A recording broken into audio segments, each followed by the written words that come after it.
And good morning. Good Saturday morning. Looks to be a little cloudy outside this morning. Overcast skies. Rain on the way, I think. They keep moving it back. Now it's Monday, I think. So, rainy days and Mondays.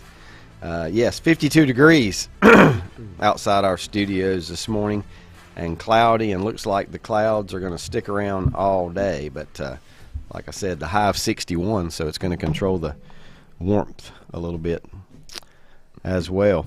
I was watching a little bit of the Cherville to Maiden Grand Prix out the window just a few moments ago. Lenny Anthony, who joins us this morning, wheeled in on two wheels. Yes. What's the guy's name that used to do all those stunts? Joey Chitwood. Joey Chitwood, yeah. Back in the day, I thought that was a very funny last name, but for different reasons. But yeah, I wonder if he's still alive. As many car stunts as he's been through and things like that. That's been a while since. I bet Brett's never even heard his name. I've heard the name, but I don't know who he is. I thought Evil Knievel when you said that. Yeah, well, yeah. Evil survived all those stunts as well, right? Yeah. Evil's a lot of times on one wheel rather than two wheels. Yes, you're right. Yeah, he got you beat. Or no wheels. Or no wheels. True. Yeah, he needed wings on some of those motorcycles. Might have helped him. But what am I saying? I don't know that he ever came up short. If he did, he probably didn't live to tell about it. That's exactly right. And so, what was Snake River Canyon? Isn't that the one in Colorado or Idaho, wherever it was? That was the first one. I believe. First one I ever remember hearing about as a kid. No, that's going to be on national television, and all this kind of thing. At that time, it was a big deal because it's taking up one of your three channels that you had as far as national TV went. Oh man, what a week! What a week! Some local records being broken in high school football. Some terrific season enders last night. Some few surprises, maybe by some of the margins last night in some of these games. And boy, did we get the World Series started with a bang! I tell you what. How late did you stay up, Lenny? That's why I sailed in here on two wheels. I missed the bottom of the 10th. I did too. I saw the Phillies take the lead, and then I missed I think I saw the first out. If Lenny can tell me how the first out in the bottom of the 10th was recorded. Brett, I asked you one time, and you said you missed it. I texted you, and you said, no, you missed it. But the Altuve drew a two-out walk, stole second base, and I said, close play there at second. Yeah, I went back and watched it. That was one of the closest plays I've ever seen in my life. If they say there's no such thing as a tie, and there's really not if it gets down to milliseconds. But that was as close as you can get. It was. And whatever the umpire would have called there, you had to stick with it. Was going to stand. Yeah, right. Whatever he called there was going to stand. And I don't know if he felt like it was simultaneous, felt like it was foot first before tag. The ball hit the guy. Hit Altuve on the knee. I mean, all the guy had to do is catch it. If he would have been out by the ball hitting him, he would have been out. Mm-hmm. Right. But since it took that hundredth of a second more, or whatever it might have been, they called him safe. And did I hear that this was only the second time in Major League Baseball World Series history that a team had trailed by 5 in a World Series game and won? I saw, but I don't know if it's World Series or playoffs. Raise that microphone up over there. Raise that microphone up over there, Mike Powell. There had been 5, but I don't know if there's all World Series. But there'd been 5 games in playoff. In postseason. Yeah, I don't know if it was postseason. I thought they said at one time that it only happened one time, and they now here's how good my memory is. They even told the game, but it slips my mind. The last one was what year it might have been was. That I saw, that would have been a World Series, was Angels and the Giants. Last 2002. Extra inning game or no, comeback? When 5 runs down. 5 runs from the start and come back to win. You would have thought it happened more than that, although and guess 5-run leads are huge in World Series because of the pitching. And guess who was the losing manager on both of those? You said which teams did you say it was? The Angels. Oh well, it's Dusty Baker. Dusty Baker was on the losing end of both of those. Now he's got another one. Yeah. Oh, you meant last night. The Giants. He was the Giants manager. Yeah. I was trying to think back. And then there's a couple more, but I don't remember. They were on way on down, 19, 14, but I don't know if it's all World Series or playoffs. We talk about Kershaw and his struggles in the playoffs with the Dodgers. Brett Dupree didn't want me to bring that up and everything, but if you guys have you looked, or neither one of you got ESPN? He hadn't struggled that bad. It gets blown out of proportion. It probably does. He had 2 really bad games where Roberts left him in the game too long. What's Verlander's record in World Series games? Justin Verlander, who a lot of people consider the best pitcher of this generation, 0-6. 0-6. 0-6 in World Series games. A little surprising. That he started last night, right? He couldn't have got that loss last night, though. No, he didn't get the loss because they came back and tied it. Right. Yeah. That makes me wonder why that's popped up here, because it's like you're trying to take a shot at Verlander, and he didn't have anything to do with losing that game last night. But there was something on here that said the little headline starts out with Verlander takes blame. Oh yeah, the Phillies came back and tied it. But he was well out of the game by the time the tie was broken. Yeah, but I guess it triggered while he was on the mound though, or the first 3 runs, did they come while he was on the hill? I think all 5 of them did. Oh, really? I think he gave up all 5 of them. He had the 5. Yeah. Well, I think he's a class act, and he's just taking the blame because somebody's got to take the blame, and he takes responsibility. I wouldn't hesitate to put him back out there. Of course, he has struggled. Oh, no, he's going to pitch again. He has struggled. Unless they get swept. Yeah. And the odds of them getting swept are slim, right? I would think. Right. I mean, I think they're a slight favorite going in. I heard on I can't remember who was being interviewed.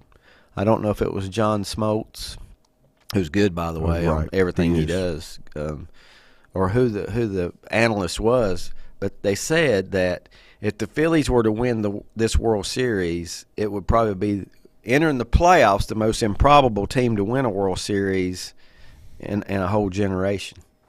Well, why would that be? I mean, I don't, because of where they came from. I don't know. Other than they probably just had the lowest odds out of the 12 or whatever, the worst odds out of the 12 playoff teams. And I heard them say they were the last team to actually get in the playoffs too. That but that doesn't necessarily mean what the percentage is more. Yeah.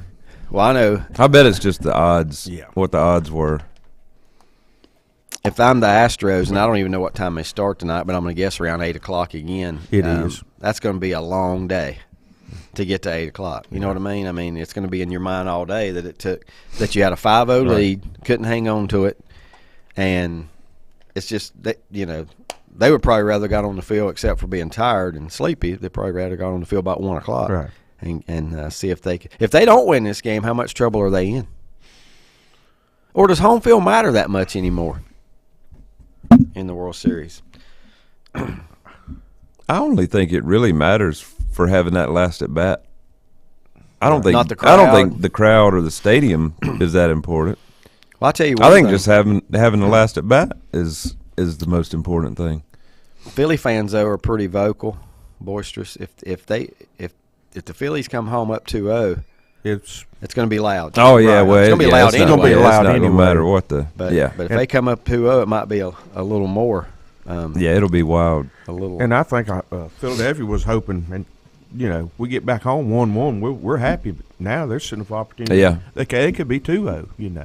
And they will be happy, but they will take 1-1 if it turns out that way. But in fact, there was some questioning before the series, about why not, because Wheeler has been the better, although Nola has been really good. Wheeler has been the better pitcher for him. Why not start him?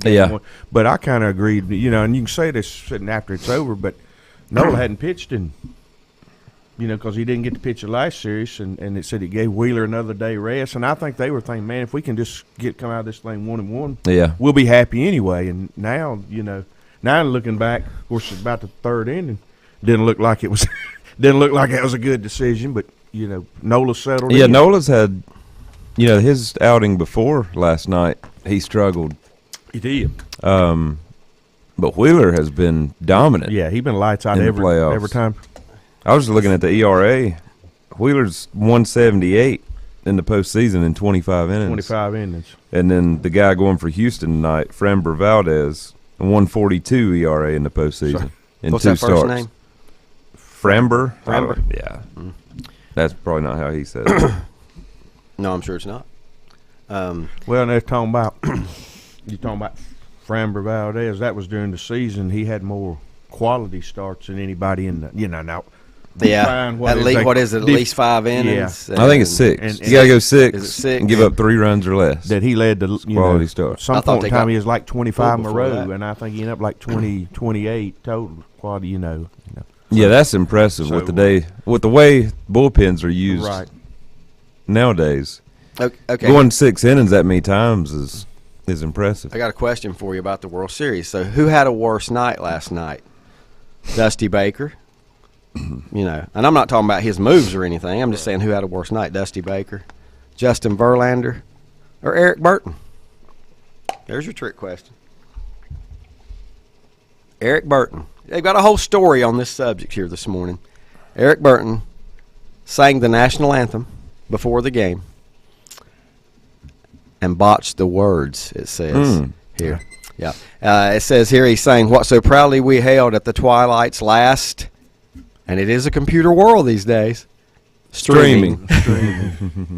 The twilight's last streaming instead of gleaming. It says. So, I wonder how many people.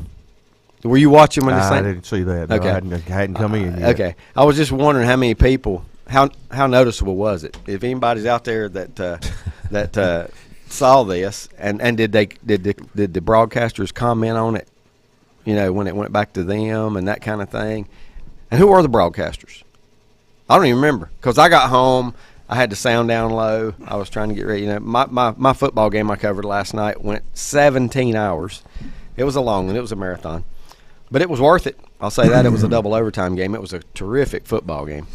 And usually, wherever I go, it's Mike and I, where we go broadcast, we never hit the jackpot on the right game. It's just like, you mean we got this 49-0 game, and over there our other choice is going to overtime? Well, last night we hit the jackpot game. It was an overtime game, double overtime. Well, Lincoln's been in a lot of close nail biters. I do not remember, though, the last time, and you might be able to help me remember this, Brett. And we're going to get that in a little bit. I'm running down a path here of the unknown, but I don't even remember the last time I saw a double overtime game, because most high school games end in that first overtime for whatever reason, and I'd say 75% of the time it's an extra point.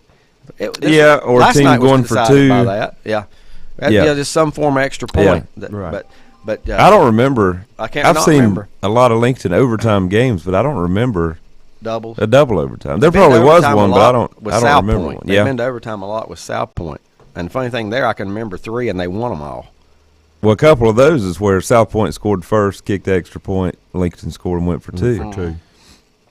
But I can't remember the last time I saw it. Now, tell me this one. Were you with me at the Burns North Lincoln playoff game a season or 2 ago? It went to overtime, but did it go to multiple overtime? I don't think so. Okay.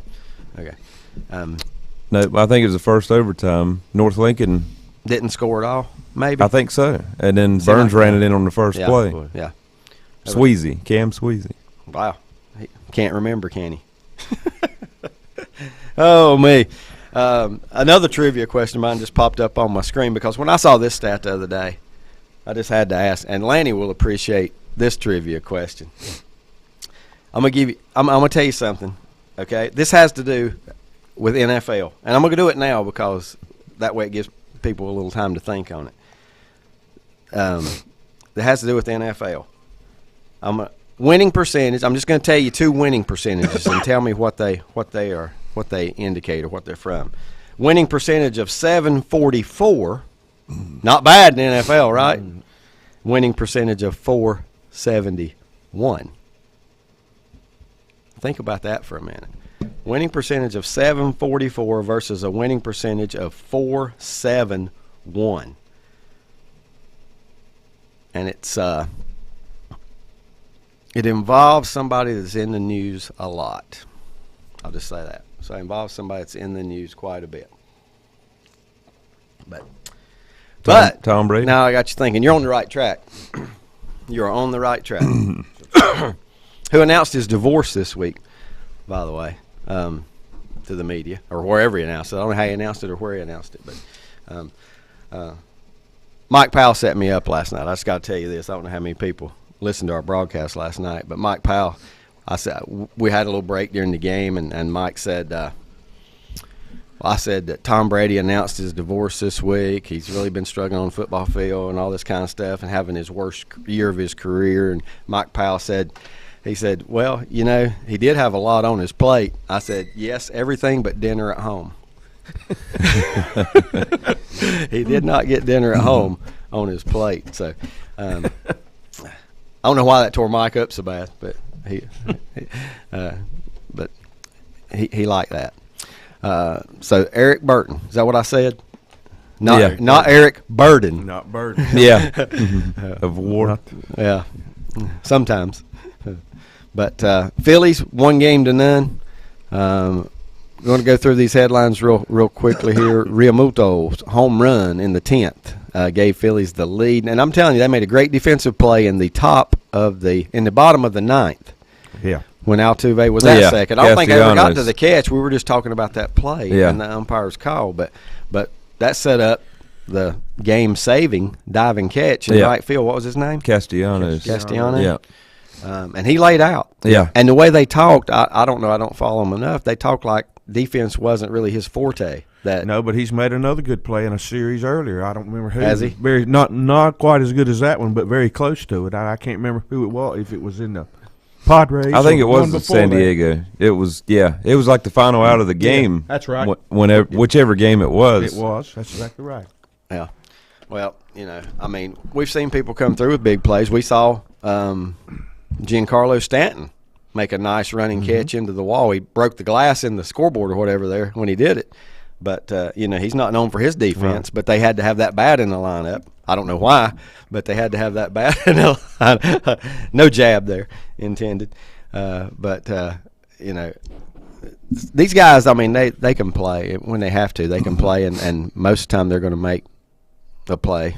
It's a little rare to see them make their spectacular play. But and you're just talking about Realmuto after having to shake the cobwebs. Were you at home yet when he got hit by the foul tip? Man, it stunned. I mean, he just. I pulled in at 11:30. He laid back for a second. You know, they give him a little chance to recover. I'm sure the cobwebs was knocked loose. I mean, he hit his mask and knocked it off. Caught the corner and knocked it all the way off. Yeah.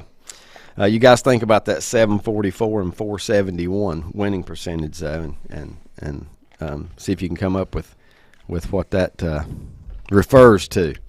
Because when I heard that, man, it is eye-opening, you know.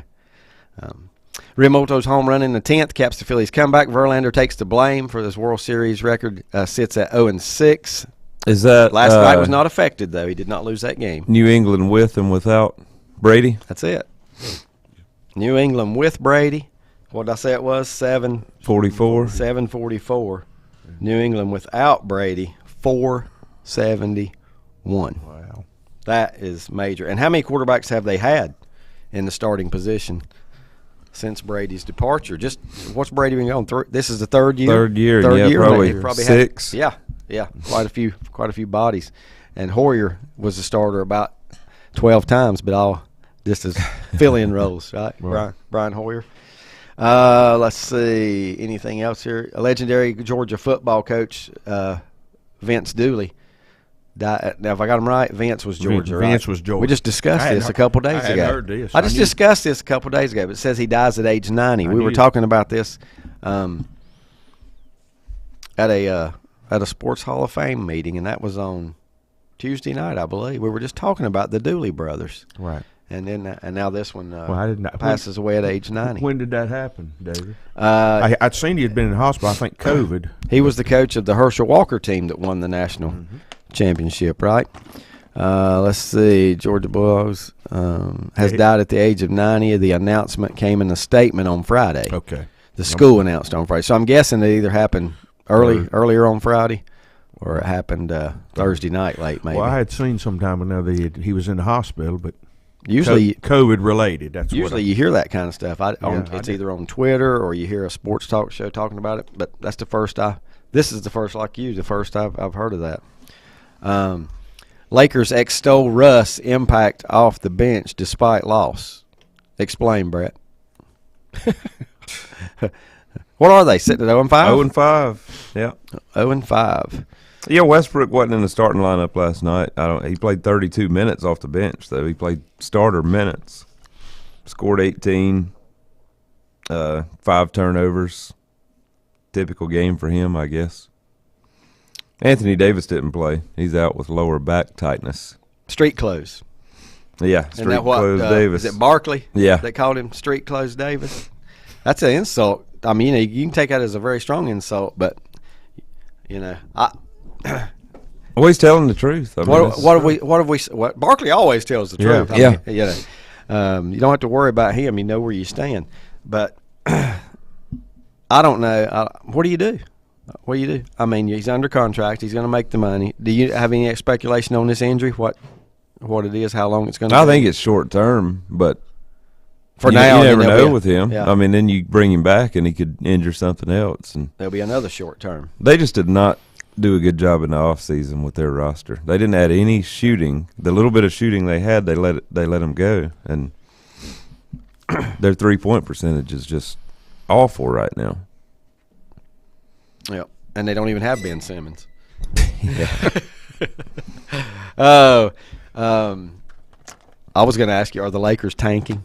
Is it too early to tank? Oh, no, they're not tanking. They're not tanking. LeBron's not going to be on a team that I wouldn't think so. Tank. Because not trying to win. Right. Yeah. Will he try and match Tom Brady and go as long as his body will let him? I don't know. I know you take a lot of hits in the NFL. His main goal is to play until his son comes into the league. Yeah. I know you take more hits in the NFL and can probably get worse injuries, but the wear and tear is going to be harder on the NBA guy. Yeah. Running up and down the court for however many minutes each and every night, 3 nights a week, you're doing that. You better stay in shape during the off season, or you really will pay for something like that.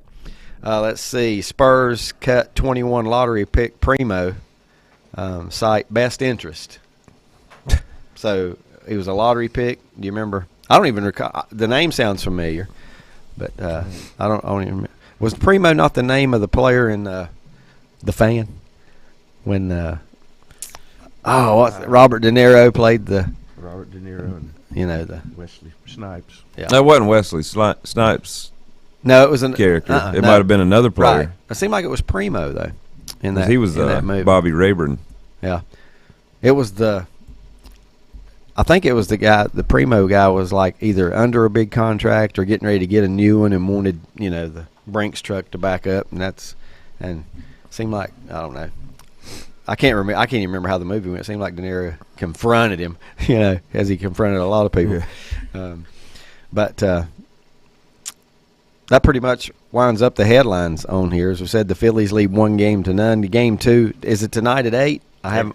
Yeah. 8. I think it started 8:03 last night. If it started on time, so game 2. Just these two. I'd say just these two because they're in Central Time Zone. So if you look at the schedule on ESPN, it says is it? all the way through. Yeah. Yeah.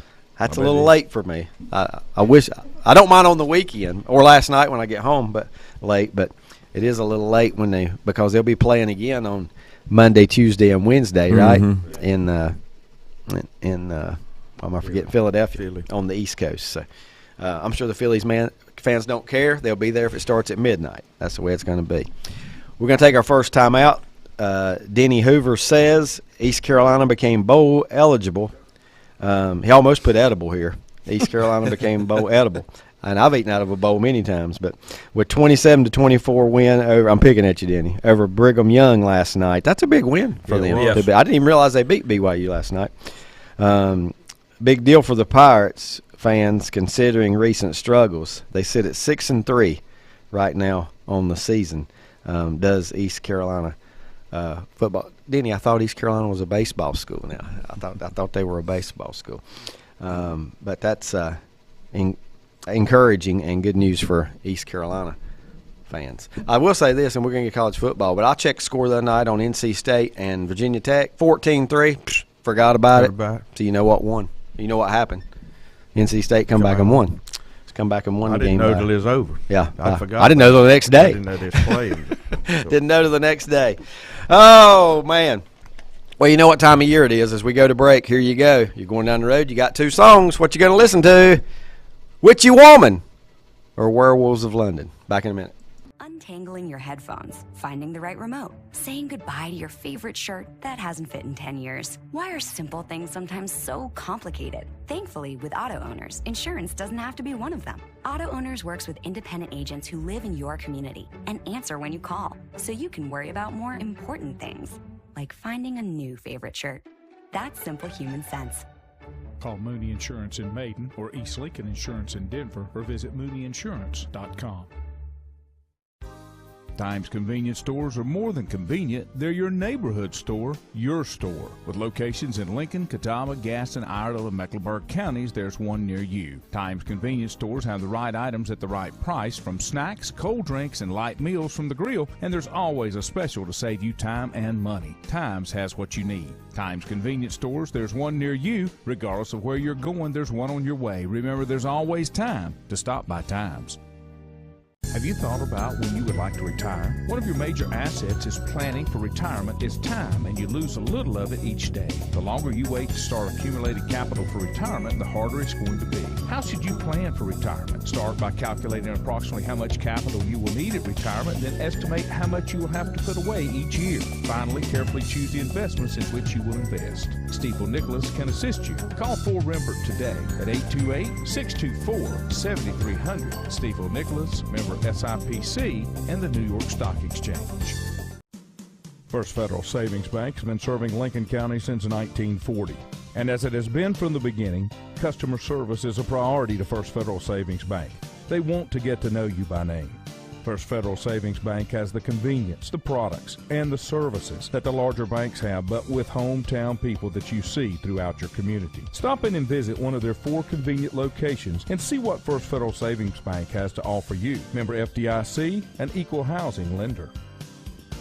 Whether it's a sit-down meal or a call-in for the drive-thru, Brookwood Cafe and Catering is the answer. A variety of meats, vegetables, and desserts cooked daily, or a hot sandwich from the grill, they have what you're looking for to satisfy your taste buds. If you need catering from 5 to 500, Brookwood has you covered as well. Stop by Brookwood Cafe and Catering at 202 Providence Mill Road in Maiden. Don't forget breakfast daily till 11 a.m. Open Tuesday 6 a.m. to 2 p.m., Wednesday through Saturday 6 a.m. till 8 p.m., and Sunday from 7 a.m. to 3 p.m. Call 828-428-8944 to place your order today. Covenant Church began as a vision of just over 100 people in 1984. Since then, Covenant Church has grown and currently located at 2168 Gastonia Highway in Lincoln. The Sunday schedule includes early morning worship at 8:30, Sunday school at 9:45, and morning worship at 10:45. Their ministries extend beyond Sunday. Visit their website at www.covenantchurch.church to see all they have to offer, and better yet, stop by and see for yourself. Covenant Church may be just what you're looking for a new church home. If you ask around, you'll find Burke Mortuary has a reputation for excellence and commitment to value. They've built a reputation of trust for more than 35 years. Burke Mortuary is proud to offer personal attention, meaningful tributes, and the area's most affordable prices. They're also proud to offer you beautiful, state-of-the-art facilities. It's the perfect place to honor your loved one. So when choosing a funeral home, the choice is easy.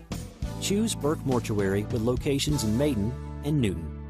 In the best of times, no one is more deserving of every opportunity, encouragement, and support than the youth in our communities. Parents, teachers, coaches, and sponsors struggle to stretch their budgets to continue help. Communities need a team effort. Times Oil Corporation, a longtime member of the community, established the Times Educational Alliance Mission, or Team Foundation. Since 2011, over $125,000 in grants have been donated in the community. Times Oil and the Team Foundation are proud to be community partners.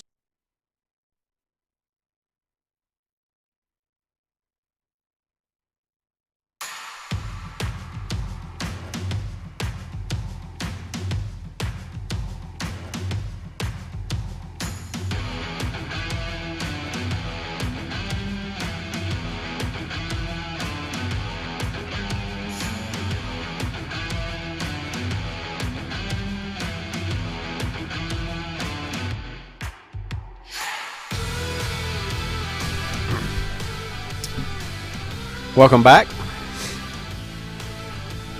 Rodney Willis checks Werewolves of London. And I'll say this too, I would like to know if we could get some different things. What's your favorite Halloween song? Do you have one? What is it? Monster Mash always comes to mind. Pumpkinhead Harvey. I don't know if you know that one or not.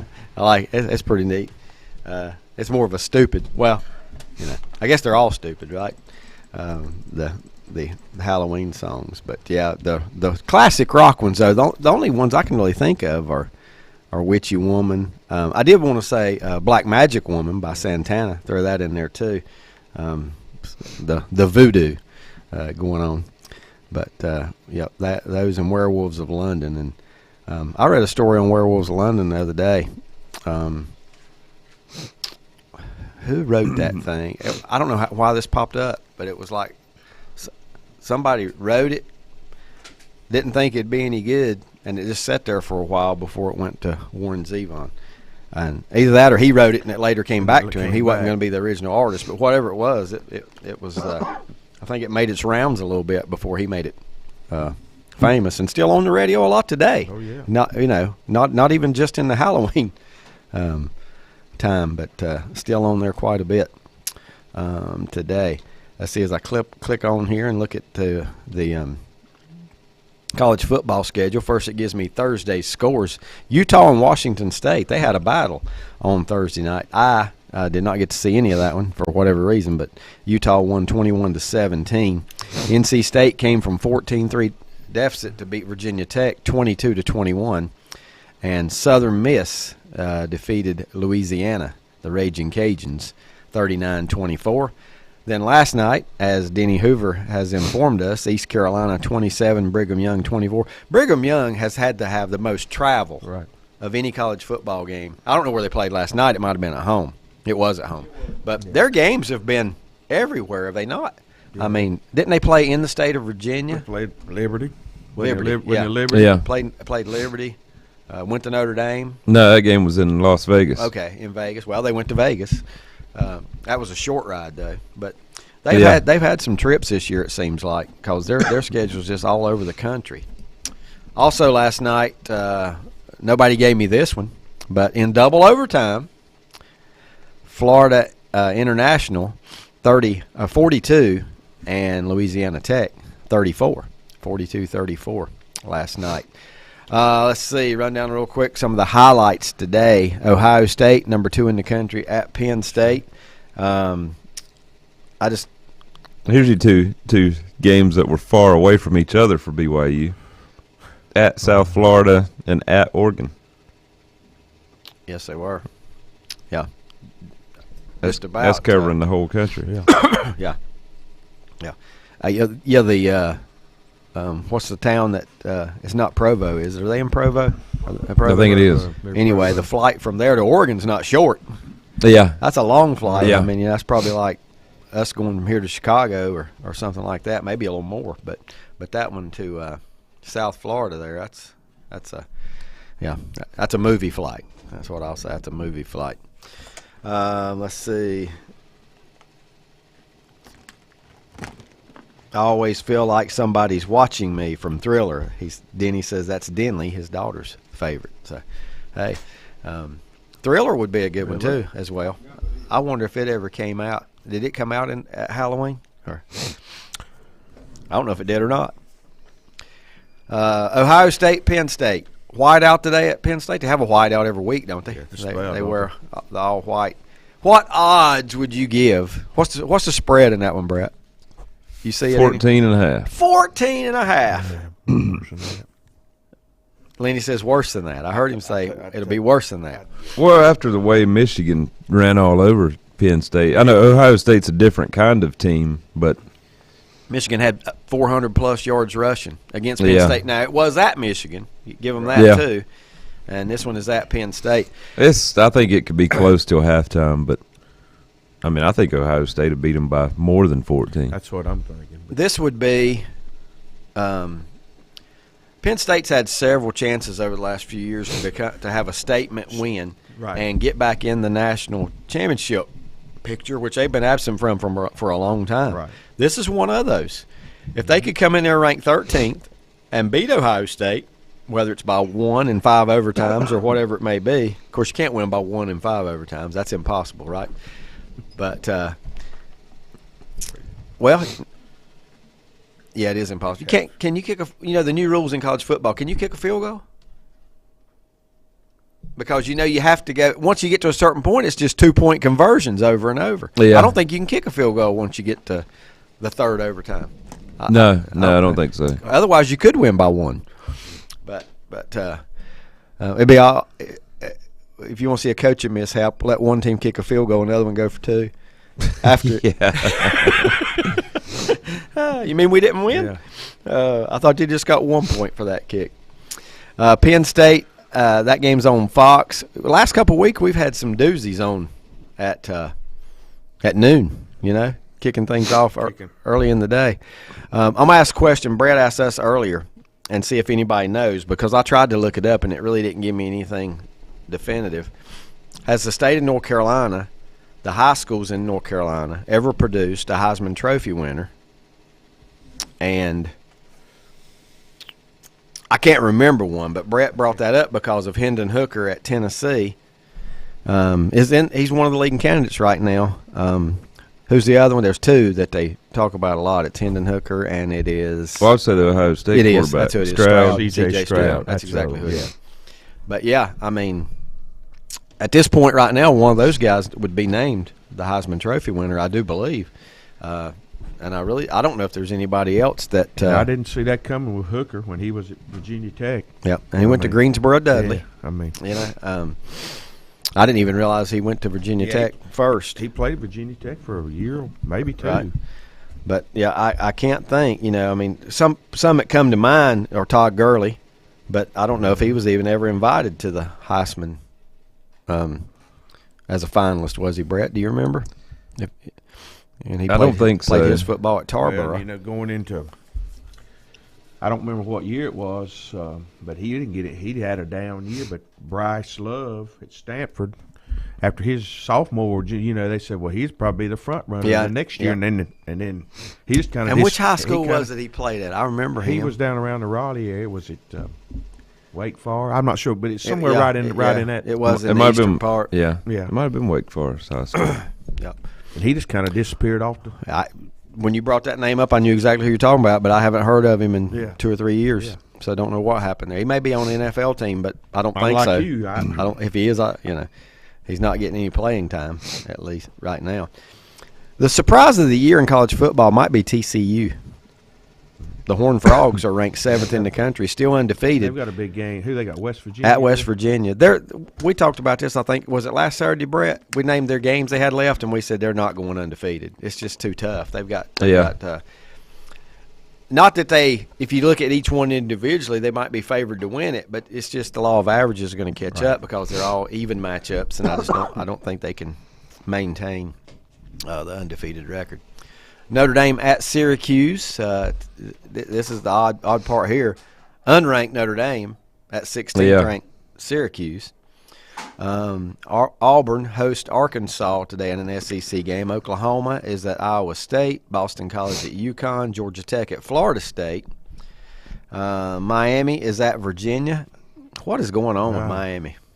Most disappointing team this season?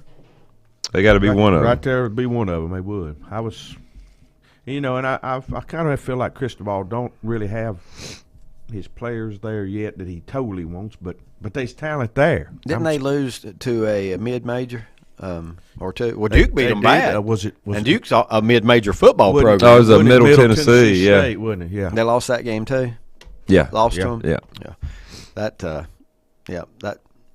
I don't know. I mean, even with what you got there, you got to win that game. Just got to win that game.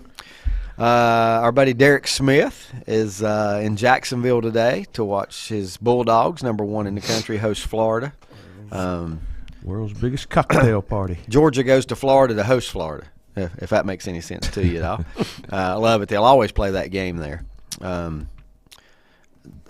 What would you say, Georgia, University of Georgia, Athens to Jacksonville? 5 hours maybe in a car. And Probably. Of course, Florida's is less than an hour, maybe an hour to go from.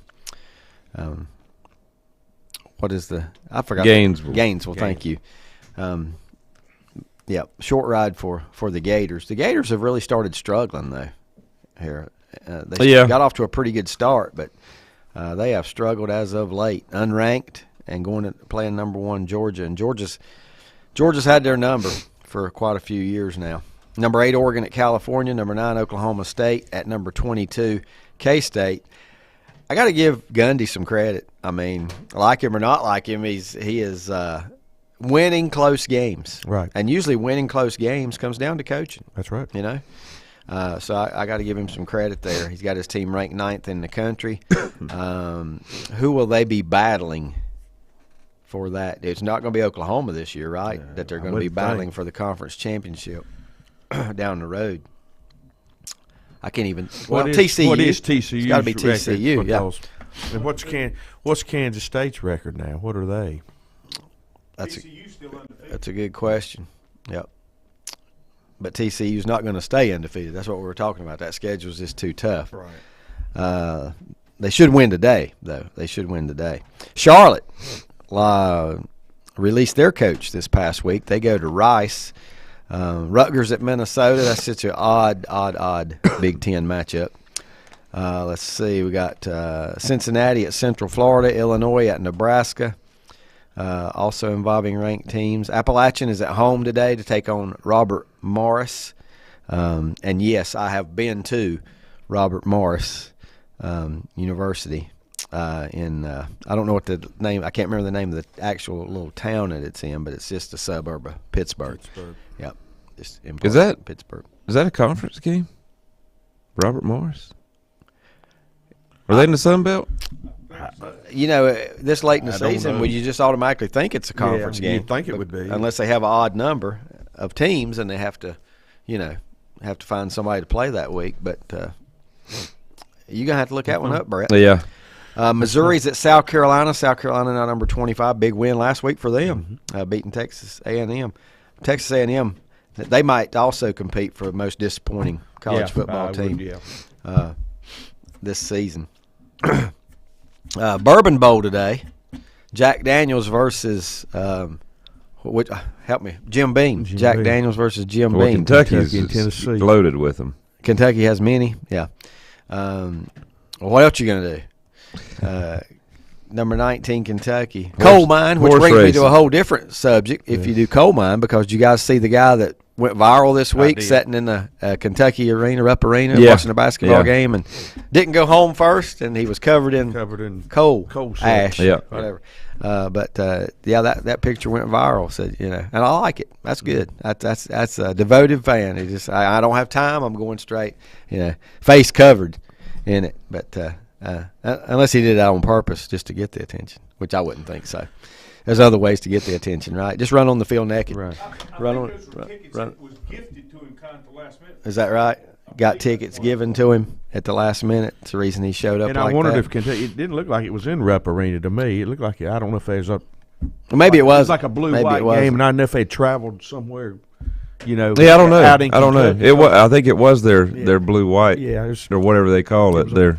Well, speaking of that, did Carolina survive the big test? Did they get by Johnson C. Smith? 61 points. You know what? I said 70. Yeah, I said I'll give you 70, but I would have lost my bet because whoever I was talking to yesterday, I said I'll give you 70.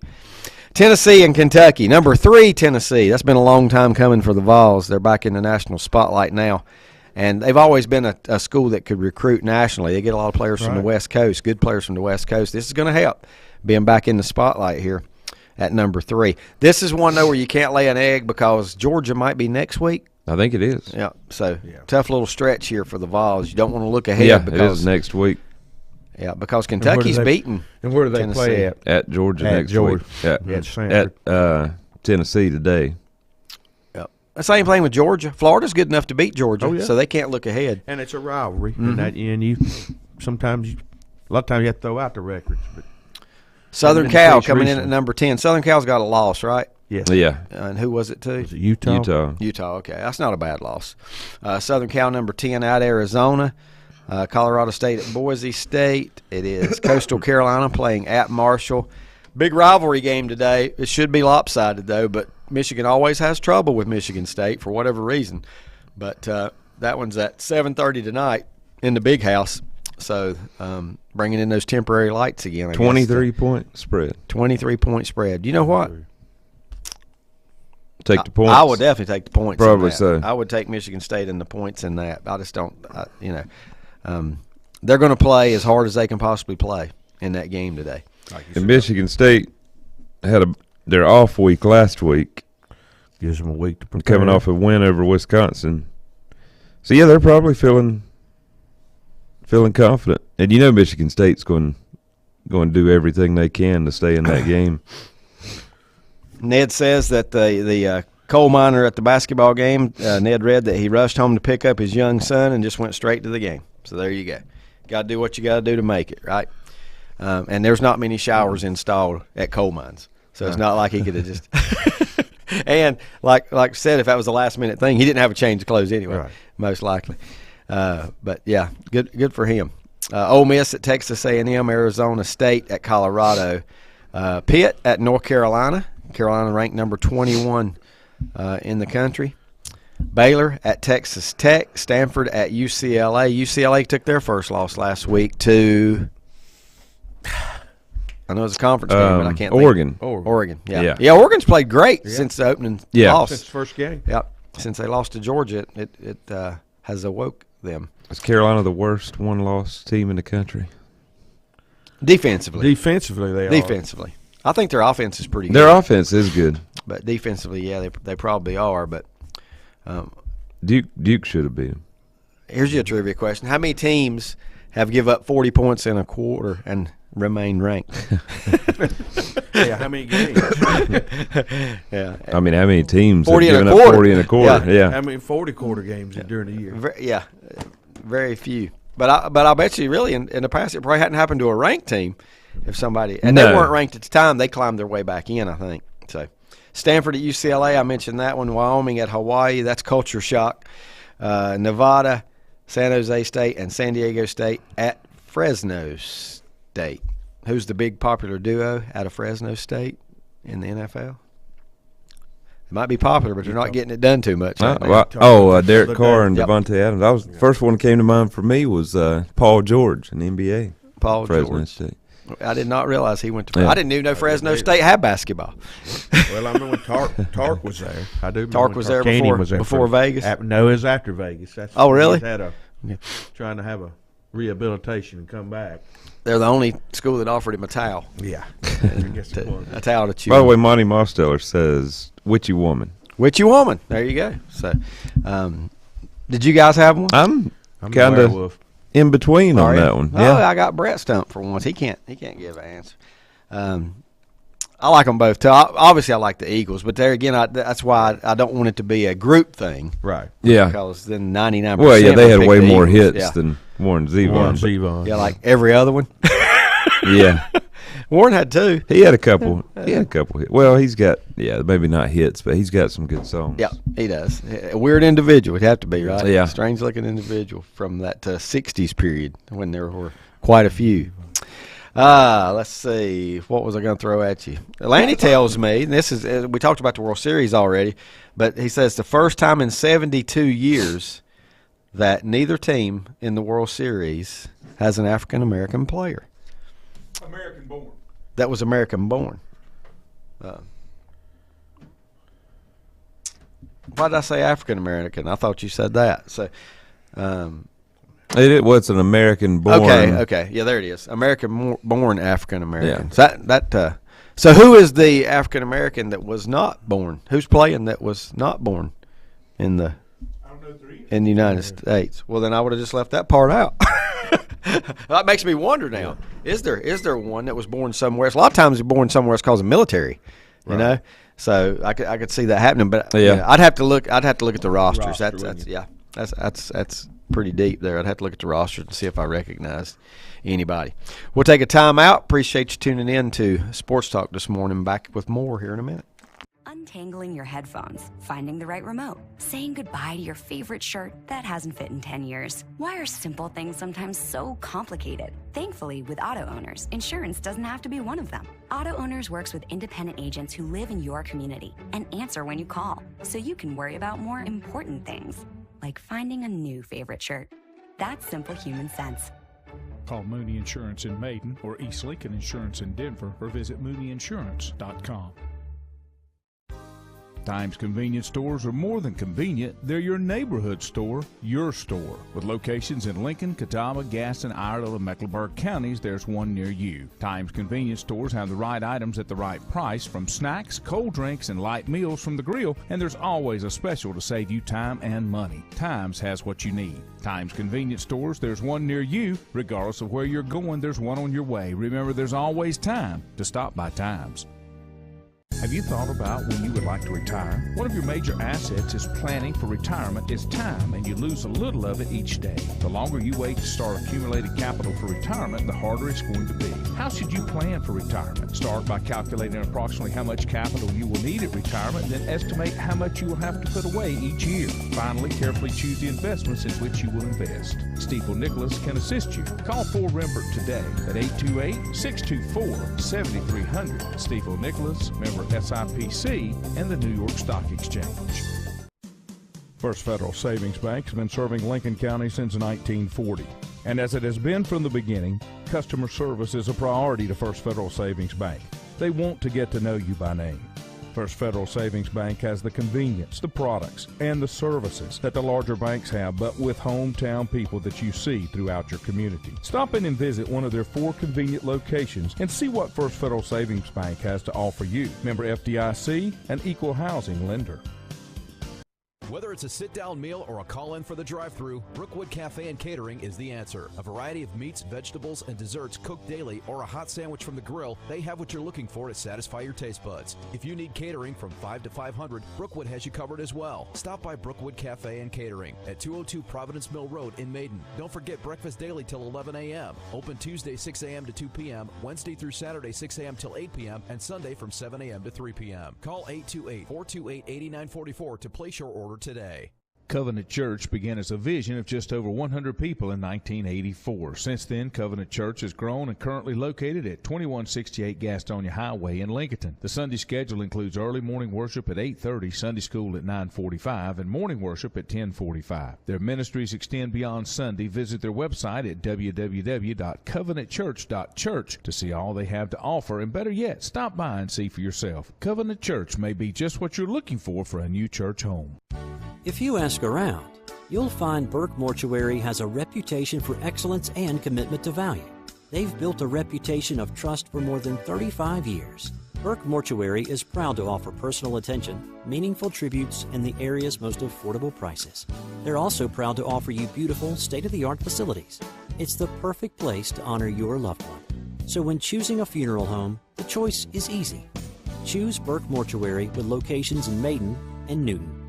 In the best of times, no one is more deserving of every opportunity, encouragement, and support than the youth in our communities. Parents, teachers, coaches, and sponsors struggle to stretch their budgets to continue help. Communities need a team effort. Times Oil Corporation, a longtime member of the community, established the Times Educational Alliance Mission, or Team Foundation. Since 2011, over $125,000 in grants have been donated in the community. Times Oil and the Team Foundation are proud to be community partners.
Oh, we're going to get into high school football early today because there's a lot to talk about. Don't forget the pairings will come out today.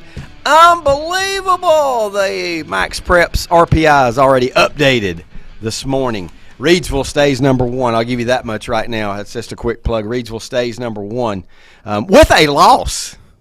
With a loss. But let me tell you what kind of loss that was. I need to look up, Brett. See where – if you're going to look at 3A. I want to know where Western Alamance is because I think that's Reidsville's loss. And Western Alamance's loss is not a bad thing, obviously, as it turns out, because in 2A – No, their loss was to Page. Okay. They beat Western Alamance. Wow. That's Western Alamance is not that good this year. Okay. Well, 6-4. Yeah.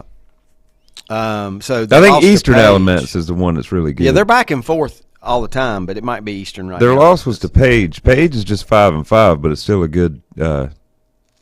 They're 4A, right? Yes. Greensboro Page. Yeah. Well, a 2A, you lose to a 4A, and yeah. you know it does, From a obviously big conference. It might boost your points. And they only lost by 8, which, like you said, that may or may not matter. No, it really doesn't. It really doesn't. Strength of schedule does matter. We've seen that strength of schedule does matter. Here's the funny thing: Lincoln was 23rd going in last night, right? Where do you think Lincoln is today? 23rd. 23rd. West Lincoln moved up from 24th with the win to 17th. They will be on the road at Providence Grove if that holds up. West Lincoln will be at Providence Grove. They moved up that many wait a spots. minute. Yeah, they did. With a 1 point But let me win. tell you something. Let me go ahead and tell you something. The chances of them playing Providence Grove, that's just the way it is right now. Let me tell you why that's going to change. That's going to change because you have conference champions ranked below these teams, and those conference champions are going to move to the top 9 because conference champions are the only teams that will be seeded before everybody else. Second place in the conference, that means nothing anymore. Right. Second place in the conference means nothing. Just real quick to run down 2A, and I'm going to go back to this later. Reidsville, East Surrey, Burns, Community School of Davidson, Pine Lake Prep. Those two are 4 and 5. Maiden dropped to 6th. Walkertown is 7th. Salisbury 8th. Monroe 9th. Then comes Bunker Hill 10th. They dropped 2 spots with their win last night. They were at 8th. Chase, Forest Hills. You told me Forest Hills did win the game over Monroe? Or No, Monroe. Monroe won like 34-27. Yeah, okay, Monroe's 9th. Forest Hills is 12th. J.M. Robinson is 13. Hendersonville, McMichael, and Providence Grove. Robinson's another one I've seen as a possibility for Lincoln. That is the end of your home teams, and they beat even Mount Pleasant, didn't they, last night? Even 1 or 2 I of think those it was, yeah. will be bumped. 1 or 2 of those teams will be bumped, either Providence Grove or McMichael. David Avery just sends me a message, said he thinks West Lincoln will go to Hendersonville. So he's already taken into consideration the conference champion, the conference champs, because Hendersonville's 14th and West Lincoln on here is, what did I tell you they were? 17th. I don't know. That seems like that would require a lot of moving around for the 17 to go to the 14 once you add 2 conference spots. champs. So, yeah, that's right. Bump Hendersonville down 2 spots. I'm sorry. I was looking at it the other way. You're right. Yep. You're right. Or if it bumps West Lincoln down. So, 2 David spots. Avery, let me ask you this, or Scott Cloninger, guys that follow this pretty close. Who are the conference champs? I think I heard Owen was one that'll be moved into the top 8 or 9 because they're a conference champ. Yeah. Yeah, they got 1 win, don't they? I guess so. They must be the only 2A team in there. Well, they probably one other one, and that's their win. Yeah, Mountain Heritage. Yeah. They in there. Wouldn't you think that you have to have a certain amount? You know, the old Sal Caldwell rule. To be seeded as a 1, you should. Yeah. It should require at least like finishing in the top 3 or 4 of the conference. It makes me wonder if that's going to happen here because they put the Sal Caldwell rule in. You know, they. Owen is 1 and 9. They beat Rosman. So Rosman is a. I thought Rosman was 1A. Rosman was 1A. I thought it's a 1A 2A conference. Yeah, I know. You don't notice anybody else in there that might be 2A, but that would mean they lost that game. Is Mountain Heritage not 2A? Yes. No, they're 1A now. They're 1A. They're 1A okay. now. So you got Drone, Mitchell, yep. Mountain Heritage, Avery, Madison, Owen, Rosman. So that means Owen and Rosman are the only. I don't know if Rosman is 2A. I don't know that. I guess I could find it right here on the sheet. Madison is 2A. Did you mention Madison? Yeah, he said Madison. That's your 2A team. So did Owen beat Madison? They only beat Rosman. Well, they're not going to be the conference champ then. Madison went is. 2-4 in the conference. Owen only 1-5. Well, in these rankings, Madison is number 50 and Owen's 51, and one of those two So it's going to be Madison ranked that low is moving up. Madison's going to be Not sure I like that. Not sure seeded I like that. as a 1 Because and get a home game. If that happens, Owen won't be in the playoffs. I'd like to know who the Right. other school is. No, not if they didn't win the conference. Finished as a top 2A in their conference. I would like to know who the other team is, who the other conference champ is that might be moving up and taking a spot there. But it's going to bump somebody out of the playoffs is what it's going to do, because your last two in right now are number 31 Anson County, number 32 West Stanley, and they're going to have more wins than whoever knocks them out. You know, Yeah. they're going to have more wins than whoever knocks them out.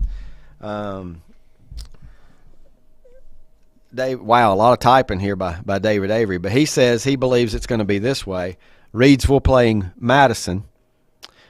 Okay, so by David's pairings here, Madison's not going to get to move into the top 9 as a conference champ, right? East Surrey and Anson Burns at versus Moorhead Community School of Davidson and East Gaston, Maiden and Polk County. Be a lot of I blue. have seen that, Maiden and Polk County. Maiden and Seen Polk that County. online. This is preliminary, so don't write this down and go to these high schools next week, because your team might not be there. Salisbury and Brevard, Monroe and North Stanley, Chase and North Wilkes, J.M. Robinson and Wilkes Central, Lincoln at Randleman. That would be a 23 and a 10. Pine Glad Lake, it's not baseball. yeah, no kidding. Pine Lake Prep and West Stokes. They already did that. Yeah. They did that. That was Yeah. the first round baseball playoff game. Walkertown and Mount Pleasant, Bunker Hill, East Davidson. Woo! Oh, let me put the phone down. This is a drop the mic. Shelby At Forest Hills. Mm. What a draw in the first round. I hate it for Forest Hills to get that good of a seed and see Shelby coming to town. They got one loss. Yeah. Yep, one loss, and it was last night to Monroe. Yeah. Forest Hills. If this holds up, that is it's like well, I said. Shelby's going to play somebody that's pretty good. Yeah, it's like I've said, that Shelby's not the one penalized. Yeah. It's the opponent of Shelby that's the one that's going to be Well, penalized. no, because Shelby's 6-4. I mean, you can't expect to. Yeah. West Lincoln at Hendersonville, and the final one is Providence Grove at McMichael. Good to see McMichael. I'm giving him some credit. They don't make the playoffs a lot, and here they are maybe getting a home playoff game if this holds up. And David said this is the best we can figure, and this is the best line. That's what you do at 2:30 a.m. after a double overtime win and can't sleep. So there you go. Now you have the story. Now, real quick, since we've gone through those, I want to real quickly give you, since we have a lot of 3A people also in our audience, I want to give you what 3A looks like just real quick, and then we're going to get into the scores. Kings Mountain held on, obviously, to their number 1 seed in the whole West. But you're going to be surprised. South Point dropped 3 spots overnight I think they had 50-some points at halftime last night. Yeah. So it doesn't matter. They dropped because West Henderson and Oak Grove played better teams last night that improved their and nothing against those two, because they're both 10-0. You know, I can understand it a little more when they're both 10-0. So Kings Mountain's your 1, West Henderson 10-0 is the 2, Oak Grove 10-0 is the 3, South Point the 4 at 9-1. Ledford, East Lincoln is at 6, Tuscola, Crest number 8. Okay, you know where Crest was before last night's loss? Didn't they lose last night, or did they win? They lost. They lost to Kings Mountain. Yeah. They moved up 2 spots. That's what a quality loss does for your ranking. Yeah, I got but- no problem with it. Yeah, but how? They're 7-3 and going I to be know 8th. it's a quality loss because it was a good team, but it says here the final was 35-20. Was that game not 35-6 at It halftime? was. Halftime is Crest scored. But the scores don't matter. Yeah. The scores really don't matter. It's like 35. It's all about I'll explain all about what it's all about in a minute. Northwest Cabarrus, West Rowan's number 9, Northwest Cabarrus, who's had a great year. Didn't look good in the scrimmage when we saw him at the Jamboree, but they have had a great year at 9-1. Speaking of ruining somebody's party, Greensboro Dudley comes in at number 11. So what number would they play, Brett? Give me the number that they would play if it held up. That's 22? 22. Lake Norman Charter. 5-5 Lake Norman Charter. So have to go to Dudley. If we don't see some conference champs go up here, and I feel like there will be one or two in every class.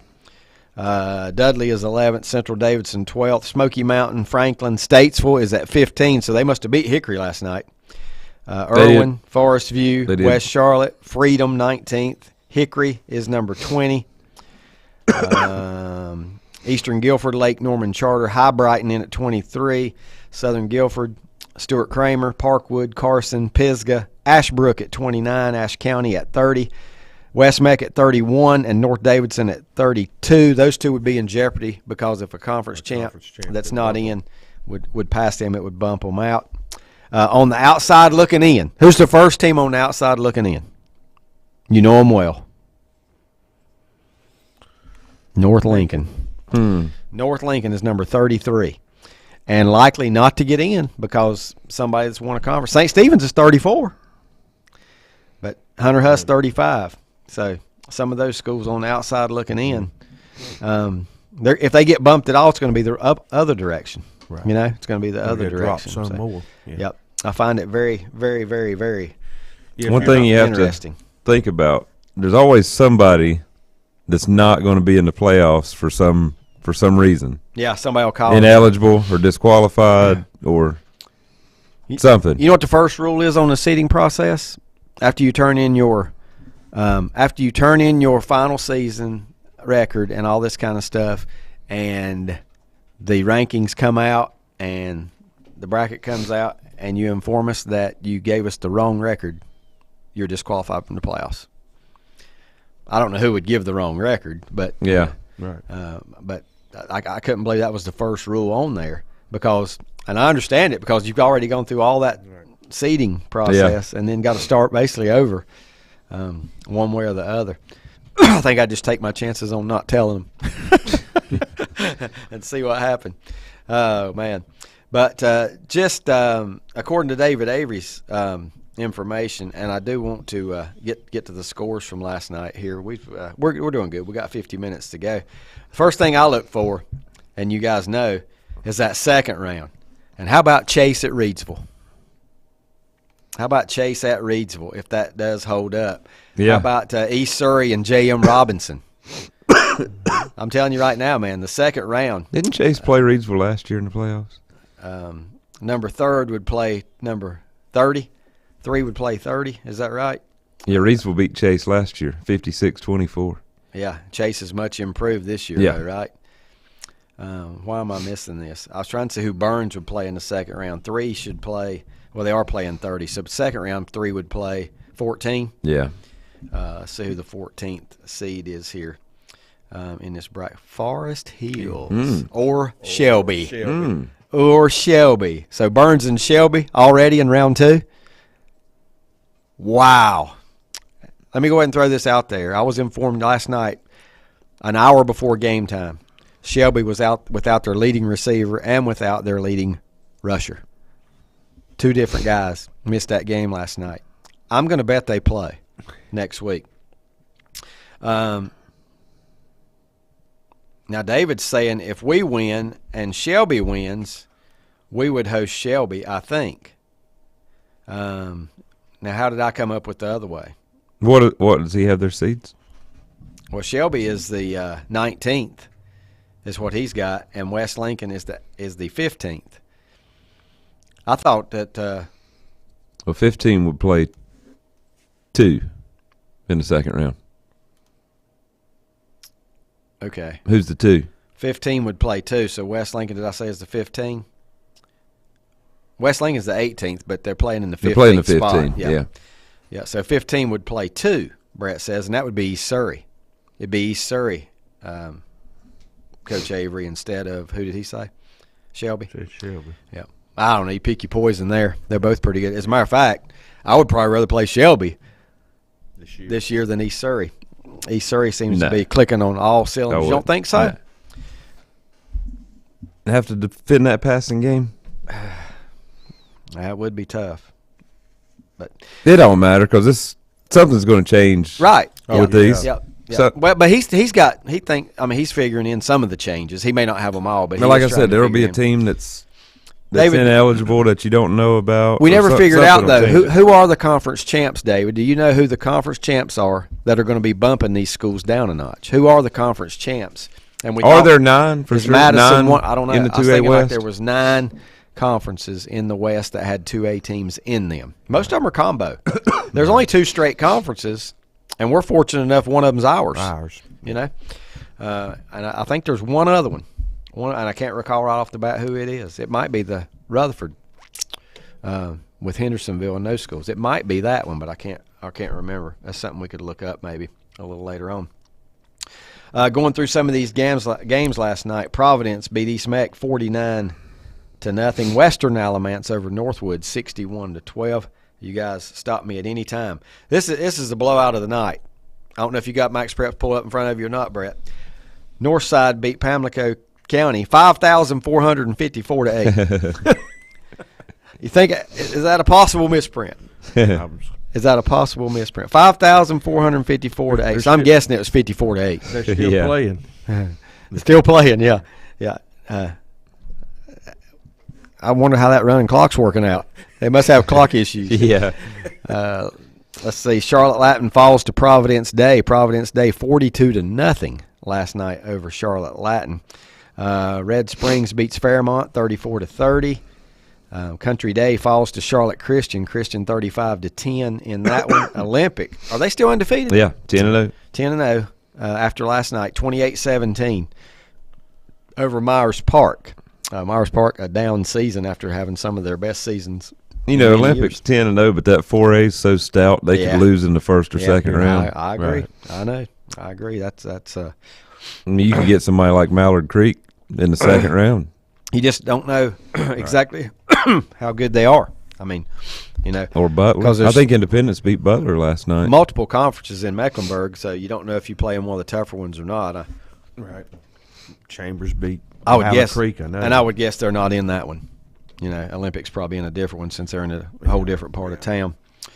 It looks like Corvian beat Thomas Jefferson 7-0 on a forfeit last night. Well, it's got 7 to F, and that's the only thing I can think of. David thinks that it's Randleman. Now it says here, I want to say Randleman comes in as a number 2. I don't understand that, what he's saying. They can't come in as second place in the conference because seconds don't get priority. Do they not? Second place teams in the conference don't get priority. You just seated with everybody else. But maybe he means they'll go to number. I don't see how they could go to number 2 either. And now he sends me a message that might be for somebody else. Well, how about this conference Looks like he's out. in Charlotte? Butler, Independence, and Charlotte Catholic finishing a 3-way tie. So one of them's going to get a 1 seed. One's The gonna other get a 2 are 3. not. One's going to get. Well, yeah, the others don't matter. They all beat each other. Well, that's where this benefits because you know the 3 in that if you drew it, they shouldn't be a 3. Yeah. So that's where this benefits. This seeding process benefits. It'll actually get these teams closer to where. Yeah, and there is no They 3. should be. I mean, you just draw them for the number 1. That's it. One of them's getting That's the right. 1. The other That's 2 what are I'm being saying, seeded by RPI. Second place in 6. Second place in 6 plus teams do get priority. I know he's saying a conference that's got 6 2As or more. So are you saying Bunker Hill will get seeded before the rest of the field? Because that'll be one of them, right? They're second in an 8-team conference. And I don't know what the other one might be, but it might be, if it is that Henderson conference, it'd be Chase and maybe, isn't that Hendersonville in with Chase? Yeah. Yeah. And they were both pretty high in David's bracket, so maybe that is it. Did not realize that second place in 6 plus gets priority, but that's good. That's rewarding. You should. Got no problem with that. Just makes the seeding process a lot more difficult. Yeah. Trying to find more Western scores here to give you from last night. I got to give this one. Number 10, Wake Forest in the state. So that means they're probably real high in 4A. Goes down last night to Raleigh Millbrook by 20, 34-14 in that game last night as Millbrook wins. West Rowan over East Rowan 50-0. Kinston beats North Lenoir 26-6. Reagan over R.J. Reynolds 31-14. West Charlotte beats North Mac 22-15. Tarboro rolls over Washington County 45-0. Monroe beats Forest Hills. That was a huge game last night. Monroe beats Forest Hills 21-19. Asheville wins over Inca 34-0. A.L. Brown over Concord, Battle of the Bell 17-8. Chambers defeated Mallard Creek. That's 5 beating 4. That was a conference championship game. 27-13. And you said, is that the one that had the third team? No, Butler Independence and Butler. Catholic. Let's see what else we got. St. Paul's, East Bladen beats St. Paul's 53-28. Southwest Onslow falls to East Duplin. East Duplin 42-10 in that one. It is that conference with Chase that's all 2A. Yeah. Chase. And I'm pretty sure, David, that is the only two. And in Western Hendersonville North Carolina, finished second. right? The only two straight 2As is ours, and that used to have Apple in the name. It used to be the Apple something because of the Hendersonville Apples. But I don't know what it's called. Max Preps doesn't tell. It Conference number 52. 41, yeah. 41. So. Chase, Hendersonville, Brevard, top 3. Is that anything like Funk 49? Conference 41. Polk County, RS, Patton, East Rutherford. 7-team conference. Weddington last night, 24-21 over Marvin Ridge. And there may be more with 6 2As. I hadn't thought about that. Yeah, it could be you could have 6 2As and 2 of, yeah. There may another. be more that are seated that way. I'll just wait on it to come out. Yeah, no kidding. There's a possibility that Lincoln could go to Bunker Hill next week. Short ride. Rematch, 1-point game earlier in the year. Let's see. McDowell falls to AC Reynolds. AC Reynolds, they're 4A, so that's going to be tough on them, man, being in that 4A because they're a really good team. 42-7 over McDowell. You got to compete with Charlotte, Winston-Salem, and Greensboro schools. Yeah, Raleigh down the road. Well, yeah, they'd be happy to get that far. Yeah, they would. Independence beat Butler. Brett's already talked about that. 27-21. Rocky River over Garinger, 59-40. A lot of they're still playing as well. Let's see. Washington beat Aiken Grifton 12-6. That's the Pam Pack. Northwest Cabarrus 42-0 over Central Cabarrus. Davie County 36, Glenn 22. Northern Nash over Rocky Mount 27-17. Pine Lake Prep. We got to give you this one because this is number 4 and 5 in the rankings in 2A.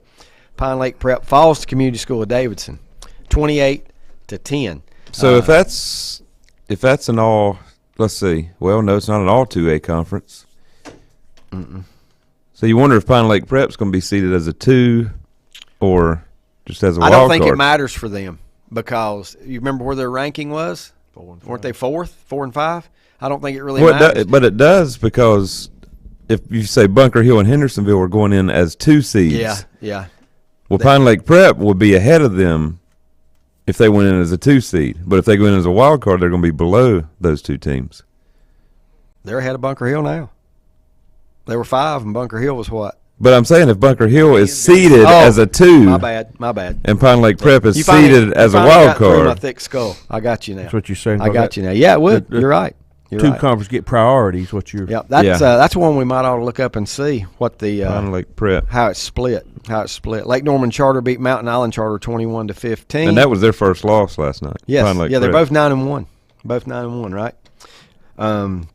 South Meck beat Harding 37-14. Havelock over J.H. Rose 35-28. A lot of points in that one. Let's see, just trying to go to Western games here, and they're clumped together. Huff defeated Hopewell 43-0. South Rowan falls to Carson 35-21. Pisgah 30, North Henderson 0. Cuthbertson 41, Piedmont 14. Grimsley, this is maybe one of the top 4A ranked teams in Max Prep's RPI. They may be number 1 in that RPI. They beat Northern Guilford 56-14 last night. Wilkes Central over Forbush 38-16. North Iredell over West Iredell, 34-26. East Surrey over Surrey Central, 55-0. Smoky Mountain over East Henderson, 58-18. Madison beats Owen last night, 35-33. Very, very close game. McMichael wins over North Forsyth, could have 35. been for a playoff spot. Yeah, it was. Yeah. I'm pretty sure it was, because the conference champ now, which is Madison, will get in and Owen will not, right? North Forsyth and McMichael, same score, 35-33. McMichael a winner. Mount Airy beats Allegheny 55-0. Montgomery Central over Ashboro 45-22. Drawn over Mountain Heritage 42-21. East Burke wins over West Caldwell 42-27. Whiteville over South Columbus 56-0 last night. You always wonder about Whiteville. You know, that's a school that's been very good in all three major sports at some time. Are they 1A now? Who'd they play last night? South Columbus? Well, they played a 2A school, but yeah, that's a good question. Hadn't Whiteville played in the 1A baseball title recently? Yeah, the pitcher for the Padres, the lefty. Yeah, Gore. Mackenzie It looks Gore. like Community School in Davidson and Pine Lake Prep are the only 2A schools in their conference. Ah, okay. Everybody else is 1A. They're going to stay like they are. They're not going to get. Pine Lake Prep. Bunker Hill will pass them, though. Yeah. That's what you're saying. Pine Lake Bunker Prep Hill will just be a wild card. Bunker Hill will pass their number 2. Yeah, that'll move. Did you figure that in, David? Maybe you did. And Hendersonville will be ahead of. Well, what's he got? Pine Lake Prep seated. Yeah. Well, I'm gonna look that up in the break. Okay. That might be a little bit too far back for me to go to find that. He's got Pine Lake Prep as 11, so he did take it into consideration. And he had Bunker Hill as a 10. Yeah. Yeah. Yep. Sure. No, not the 10. Bunker Hill was the 13. They're still below him, so he didn't take that into consideration. So what you're telling me, David, is Bunker Hill should be ranked above Pine Lake Prep. And so should Hendersonville. Yeah, and Hendersonville. So that'll shake things up a little bit. He's got Hendersonville at 15. So if those conferences get priority and Pine Lakes don't, then that changes the bracket some. It's a brain teaser. Wouldn't you like to sit down and do it? Freedom 26-14 over Alexander Central last night. In the picks in the paper, I saw whoever writes that put, no matter what I pick here, I'm going to miss it, because that's the way Alexander Central and Freedom have done all year long. Right. If you pick them to win, they lose. Last night they played each other, but nonetheless, Freedom is really, you don't know what you're going to get. as who was it told me one time that they were Heckle and Jide.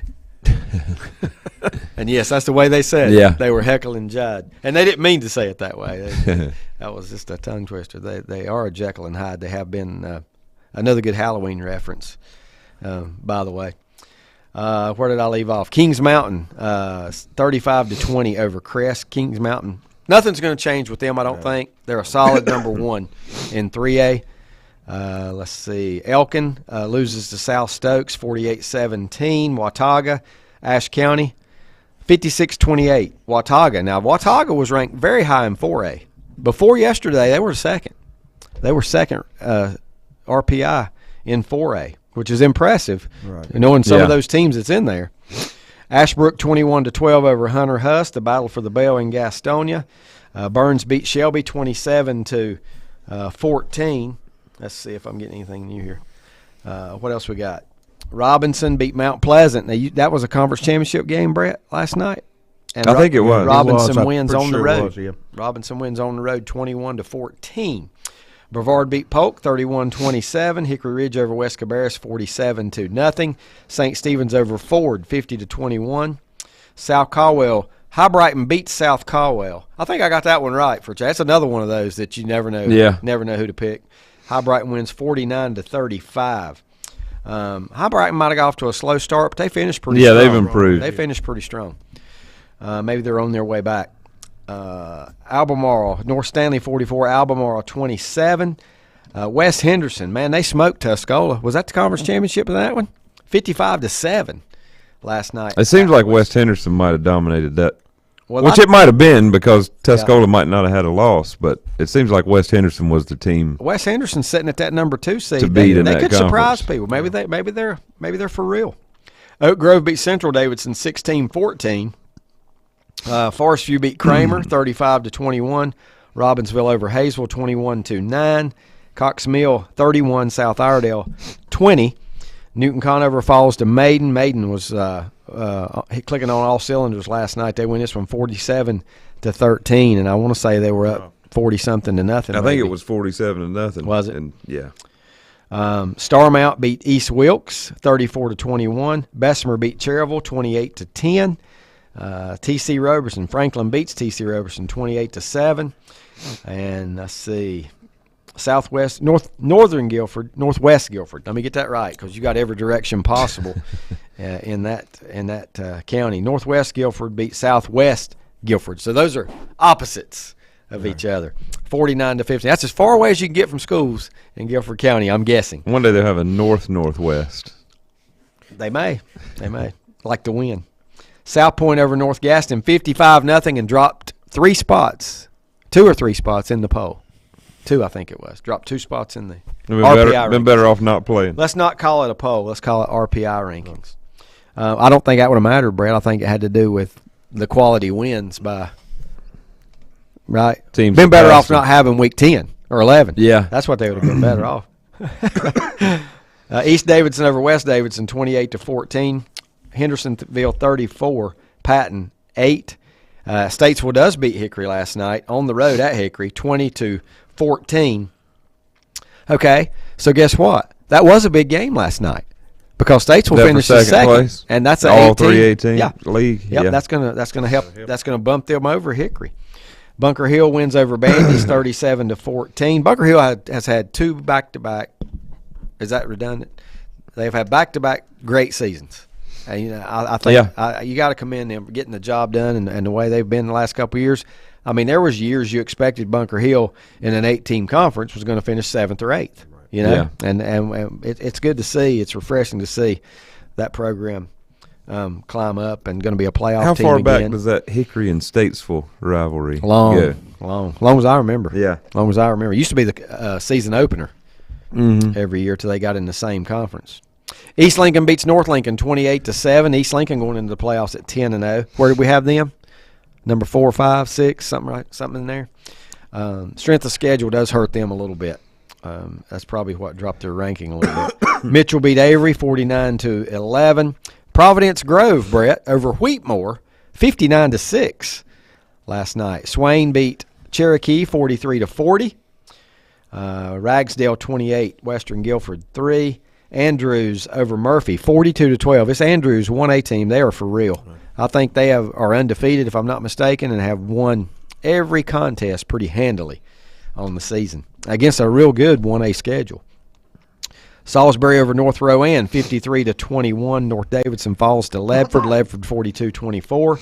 Thomasville over Lexington. I think Thomasville's back in the hunt in 1A, right? Undefeated or 1 loss, something like that. 44-12 last night over Lexington. Let's see. Cleveland over Clayton 49-21. Scotland and Richmond. Think there was anybody at that game? Yeah. Scotland 22, Richmond County 21. They got their money's worth last night. Richmond has not had the greatest season, probably. One of their worst in my memory. Maybe 4 losses, maybe 5 even on the season. Wonder if they'll get in the playoffs. Dudley beat Eastern Guilford 51-13. Reedsville 63, Moorhead nothing. East Gaston 58, Highland Tech 0. RS Central falls to Chase. Chase 49-8. And I saved this one for last. Last night at Lincoln, West Lincoln wins in double overtime over Lincoln, 49-48. And I'm just going to tell you just a couple thoughts on that game. Honestly, I did not. Butch Parker says, "Witchy woman, y'all wearing me out." And I don't know what he means by wearing him out, but he wasn't worn out as I was yesterday, and I will explain that a little later. Brett knows what I'm talking about, but I had something going yesterday, and I was completely exhausted after about 5 minutes. But it didn't take 5 minutes. I was tired. And no, it's not what you're thinking it was. But David Avery says, he tells me a little more here. Pine Lake Prep is in a 6-team conferences, and they're ranked higher than Bunker. Them and Bunker Hill go in. Okay, so they're both 2s. Is that what you're saying, David? They're both 2s. But Pine Lake is ranked higher than them, so they'll get the nod. Them and Bunker Hill go as number 2 together, but their RPI is higher. If I'd have read further, I'd know that. So they would seed higher. That does make sense. I totally understand that part. So that means the number of 2A teams in a conference doesn't matter. Because in their conference, there's only 2A teams. Yeah, explain that, David. Them and I thought you had to have at least I mean, the 6. conference does have 6 teams in it, but Yeah. they're not all. But They're not all 2A. Yeah. Combo. Yeah, that wouldn't make sense if that was the case because Yeah, I'd have to read all the. you should not get priority if there's only rules. 2. You shouldn't get priority if there's Yeah. only 2. Yeah, because then you could get 2 teams that finish 1-9 and 0-10, and they both get seeded. And I get a message from New York, live from New York. Oh no, it's Ned Yates. You know how the initials pop up at the top. I thought the Yankees were trying to contact me here. They need some live hitting. from New York. It's Saturday night. That's it. That's exactly what I thought of. We got to take a timeout. We'll take a timeout. We will talk about some of these games. Talk about record-breaking night again when we come back. Untangling your headphones, finding the right remote, saying goodbye to your favorite shirt that hasn't fit in 10 years. Why are simple things sometimes so complicated? Thankfully, with auto owners, insurance doesn't have to be one of them. Auto Owners works with independent agents who live in your community and answer when you call, so you can worry about more important things, like finding a new favorite shirt. That's simple human sense. Call Mooney Insurance in Maiden or East Lincoln Insurance in Denver or visit mooneyinsurance.com. Times convenience stores are more than convenient. They're your neighborhood store, your store. With locations in Lincoln, Catawba, Gaston, Iredell, and Mecklenburg counties, there's one near you. Times convenience stores have the right items at the right price, from snacks, cold drinks, and light meals from the grill, and there's always a special to save you time and money. Times has what you need. Times convenience stores, there's one near you. Regardless of where you're going, there's one on your way. Remember, there's always time to stop by Times. Have you thought about when you would like to retire? One of your major assets is planning for retirement is time, and you lose a little of it each day. The longer you wait to start accumulating capital for retirement, the harder it's going to be. How should you plan for retirement? Start by calculating approximately how much capital you will need at retirement, then estimate how much you will have to put away each year. Finally, carefully choose the investments in which you will invest. Stiefel Nicholas can assist you. Call Ford Rembert today at 828-624-7300. Stiefel Nicholas, member SIPC, and the New York Stock Exchange. First Federal Savings Bank has been serving Lincoln County since 1940. And as it has been from the beginning, customer service is a priority to First Federal Savings Bank. They want to get to know you by name. First Federal Savings Bank has the convenience, the products, and the services that the larger banks have, but with hometown people that you see throughout your community. Stop in and visit one of their 4 convenient locations and see what First Federal Savings Bank has to offer you. Member FDIC, an equal housing lender. Whether it's a sit-down meal or a call-in for the drive-thru, Brookwood Cafe and Catering is the answer. A variety of meats, vegetables, and desserts cooked daily, or a hot sandwich from the grill, they have what you're looking for to satisfy your taste buds. If you need catering from 5 to 500, Brookwood has you covered as well. Stop by Brookwood Cafe and Catering at 202 Providence Mill Road in Maiden. Don't forget breakfast daily till 11 a.m. Open Tuesday 6 a.m. to 2 p.m., Wednesday through Saturday 6 a.m. till 8 p.m., and Sunday from 7 a.m. to 3 p.m. Call 828-428-8944 to place your order today.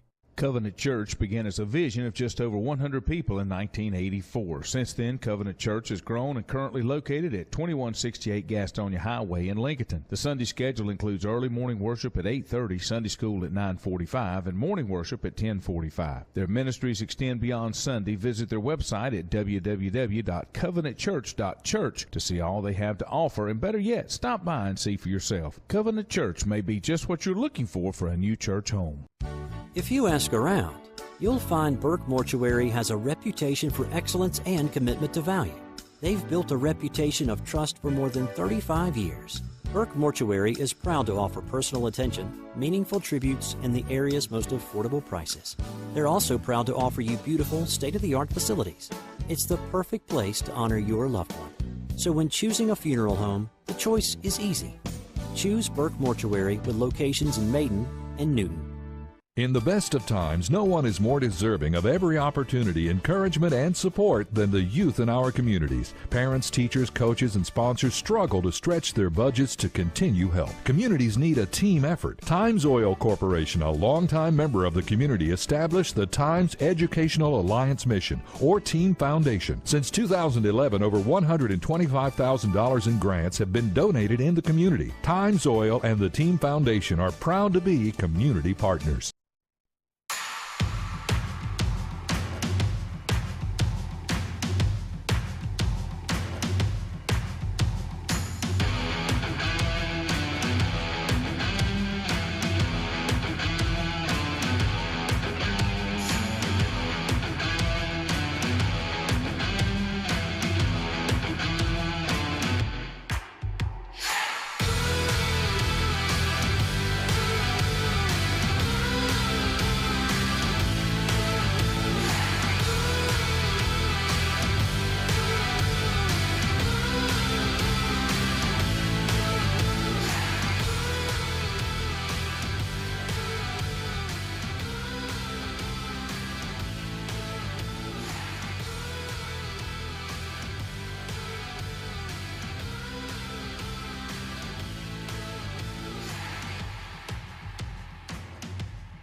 All right, welcome back here.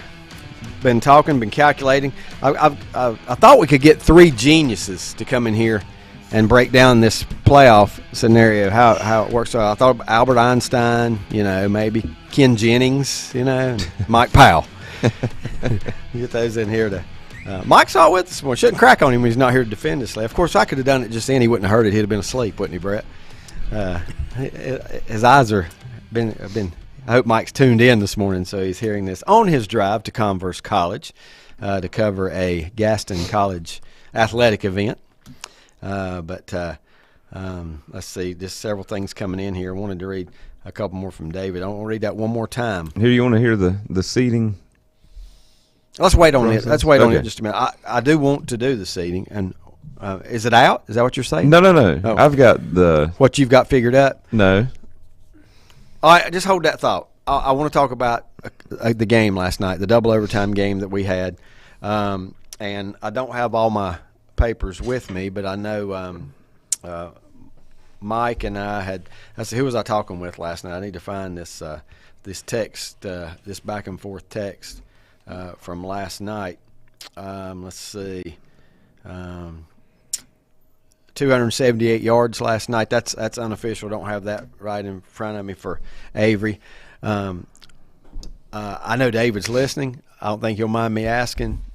Did he eclipse 200 in every game, or was it? What seemed like it was like a 178? Yeah, I think you have one in the 100s. Yeah, but he was that close to. Might have been the maiden game.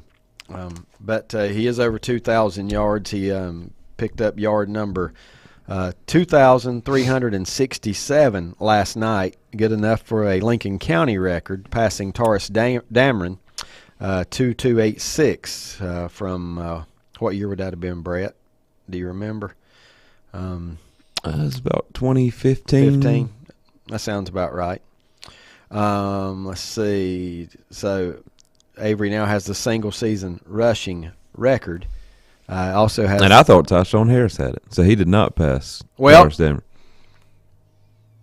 You thought Harris may have, and he was 2017.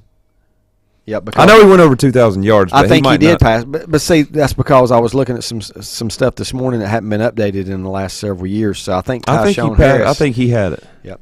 He said he had 195 against Maiden. That was the 195. 195 against Now, Maiden. how many did Avery have last year? Did he go over 2,000 last year? Well, there you go. That's his dad is listening. He can tell us if he went over 2,000. I don't think he did. Don't seem like he and went does he over have 2,000 the career county rushing record? No. Chaz Surratt was around 5,000. Chaz was? Yeah. Wow. It belongs to a quarterback. Now, he may pass. Well, the other one that came to mind for me was D. Littlejohn because he played Littlejohn second. Running back for 3 years. Yep. Well, and played in a lot of games. Okay, and D is second, or D holds the touchdown record as well of 36, and I'll give you a few more. Darian Roseborough, 35. Chaz Surratt, 34 rushing touchdowns in a season. Bubba McDowell, remember that East Lincoln name? 30 rushing touchdowns in a season. And Avery now with 35. So his next touchdown will tie that record. And the one after that. That's right. Now it wasn't even the record did not belong to Tyshawn Harris either, because it was broken just a couple years ago by Cannon Bridges. Okay. So now I am up to date. 1825 last year for Mason Avery. 1,825 yards a year ago. So he's got to be around 5,000 for his career. Yeah. Bridges But had his- 2,239. I've got that at home. I just don't have it here. Avery's sophomore year was the year where they didn't play a full schedule. So that hurt his career rushing totals. Yeah, it did. It did. They only played conference games. Right. Yep. The COVID year. They played 6 games and went to the playoffs. 7. 7 games and went to Yep. the playoffs, yeah. 7 games and went to the playoffs. So you're right. That shorted him by 3. At that time, that shorted him by 4 games because we were still playing 11 Yep. at that time. So, yeah, it cost him 4 games there. I'm still most impressed, though, with the yardage in games like last night when they had to have it, and the Newton Conover game as well when he broke the record to 380. Was it 387, 378? One of those was the most ever in a game, a single game for Lincoln County. They had to have it. That Newton Conover game was tight till the end. So and still able to get it. And David said, yeah, the COVID year did hurt his numbers a bit. One thing that does not get enough credit is West Lincoln's offensive line. 397 against Newton. Thank you, Dave.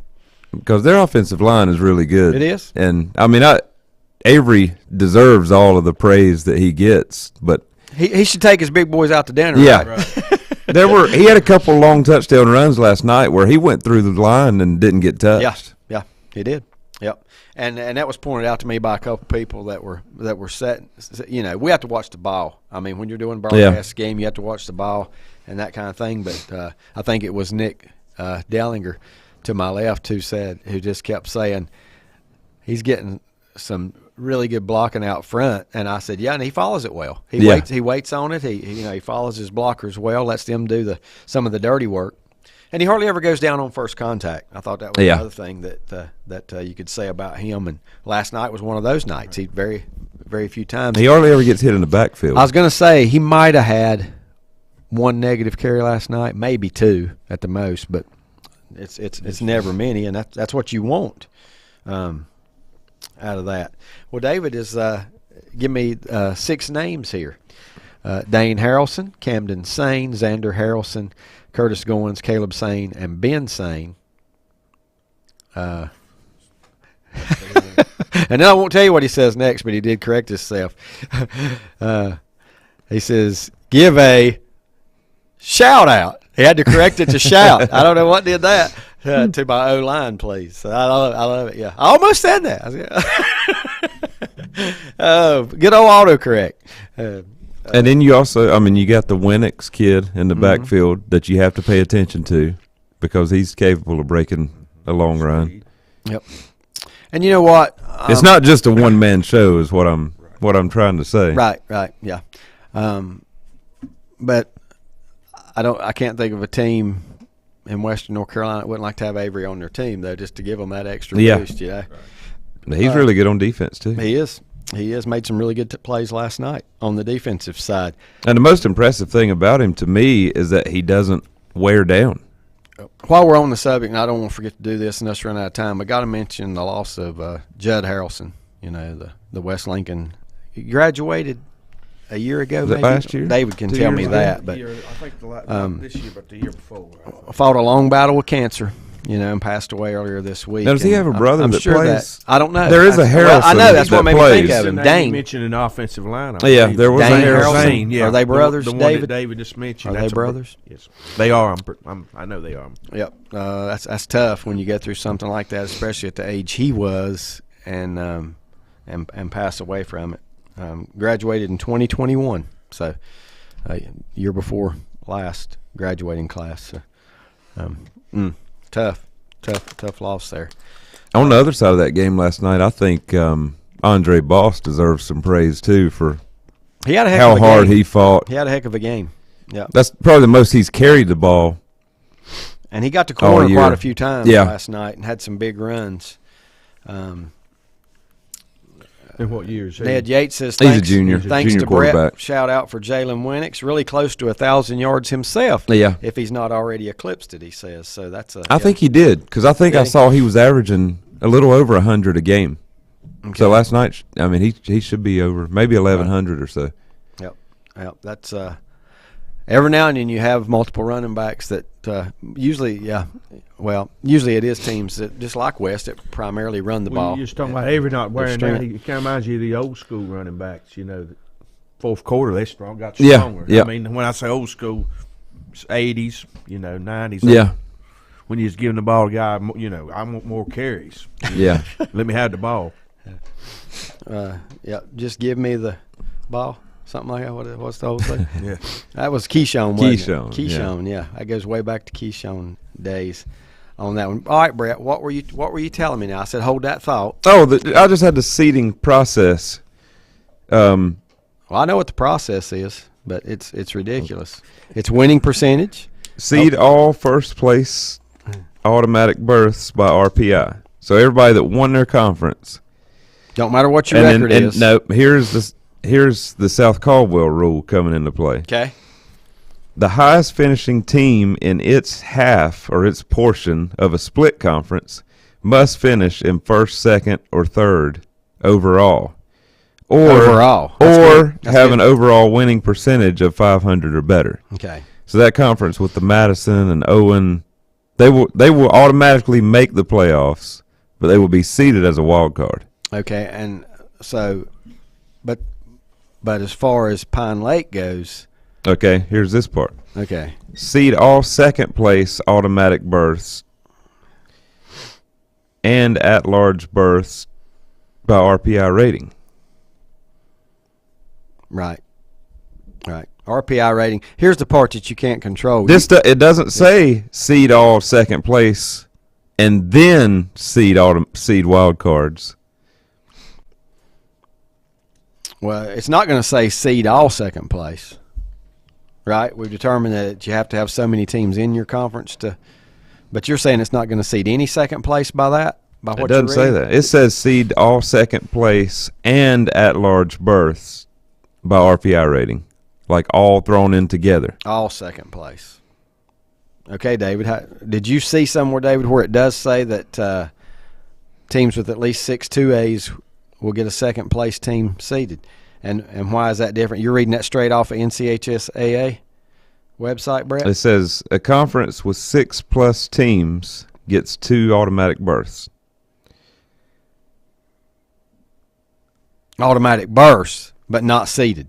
It doesn't say they're, Right. they're They get seeded. 2. And it says Yeah. So your second place team, Bunker Hill, even if they were in the right place in the RPI, which they are, it they would sounds be like they're in the just thrown playoffs. in. Yeah. They get an automatic, Well, that changed the whole playoff outlook. berth. That changed the whole outlook. but they're not going to Playoffs. be seeded. Scott Clonger says, looks like Lincoln will play Randleman. What hurt us was opponents' records, and that does figure in.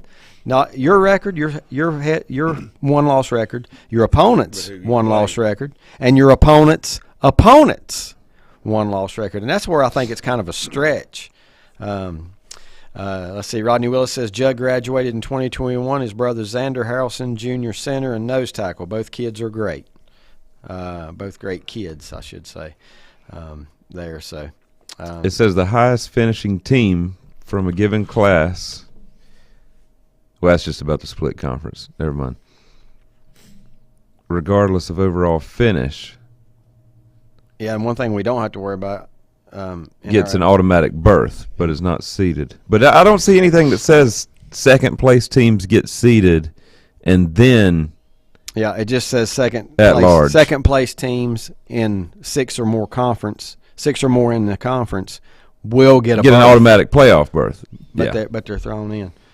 And I'll be honest with you, I don't mind that. If that is the case, I like that even better because you might finish second in a whole lot easier league, and get priority than somebody that finished second in a real strong league. David says number 2 conference team gets in automatically. They can push a team down or who is ranked higher but finishes third in their conference. So I guess what he's saying there is what we're just saying, that the twos get in. That there could be some instances that twos wouldn't get in on RPI. Yeah. Yeah, but they're not seeded. You know what would make it easy? No seeding priority. Get rid of conferences. You just schedule 10 teams you want to play and then do it by RPI. Well, you might as well. Yeah. Conference plays don't, yeah. The conference, I mean. Because you can't, How would you can't schedule control who's in your conference. How would you schedule that? And look at who's in the conference with Burns and Shelby. You think they would schedule those teams if they didn't have to? I'm not going to say a name to the second part of this, but would you schedule 10 Shelbys, or would you schedule the opposite end of the spectrum?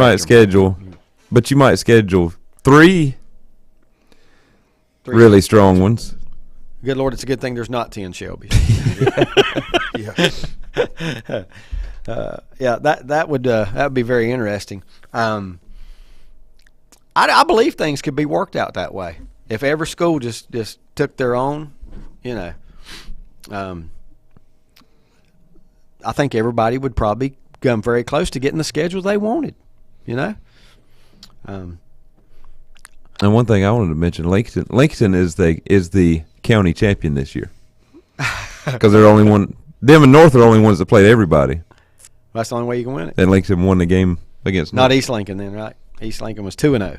Yep. East Lincoln and West don't qualify for county championship. Oh, me.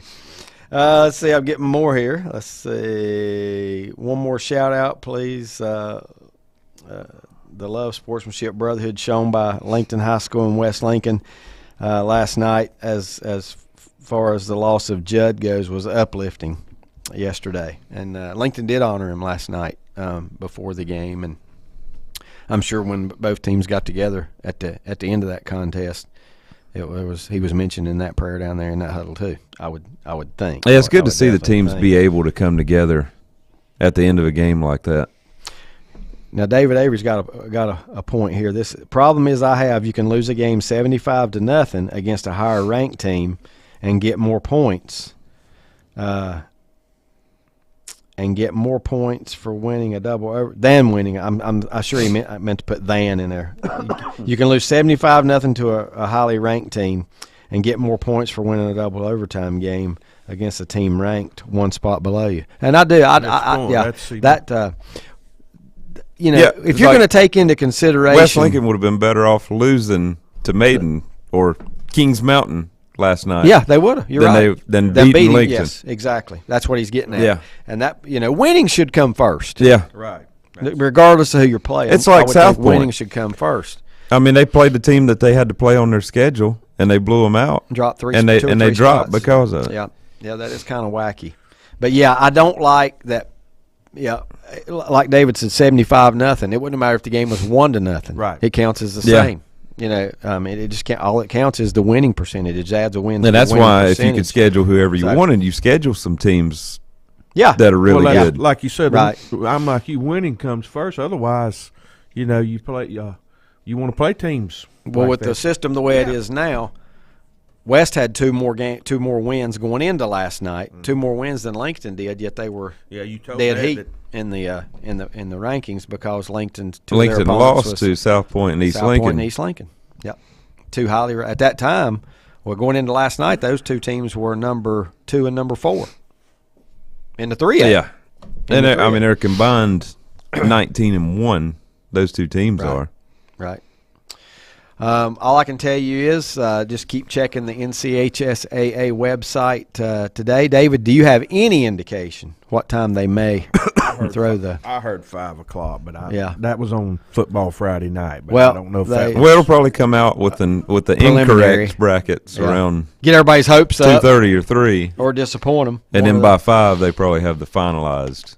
Yeah, I just. Let's see here. What was I looking for? Nobody ever answered about whether North Carolina high schools had produced a Heisman.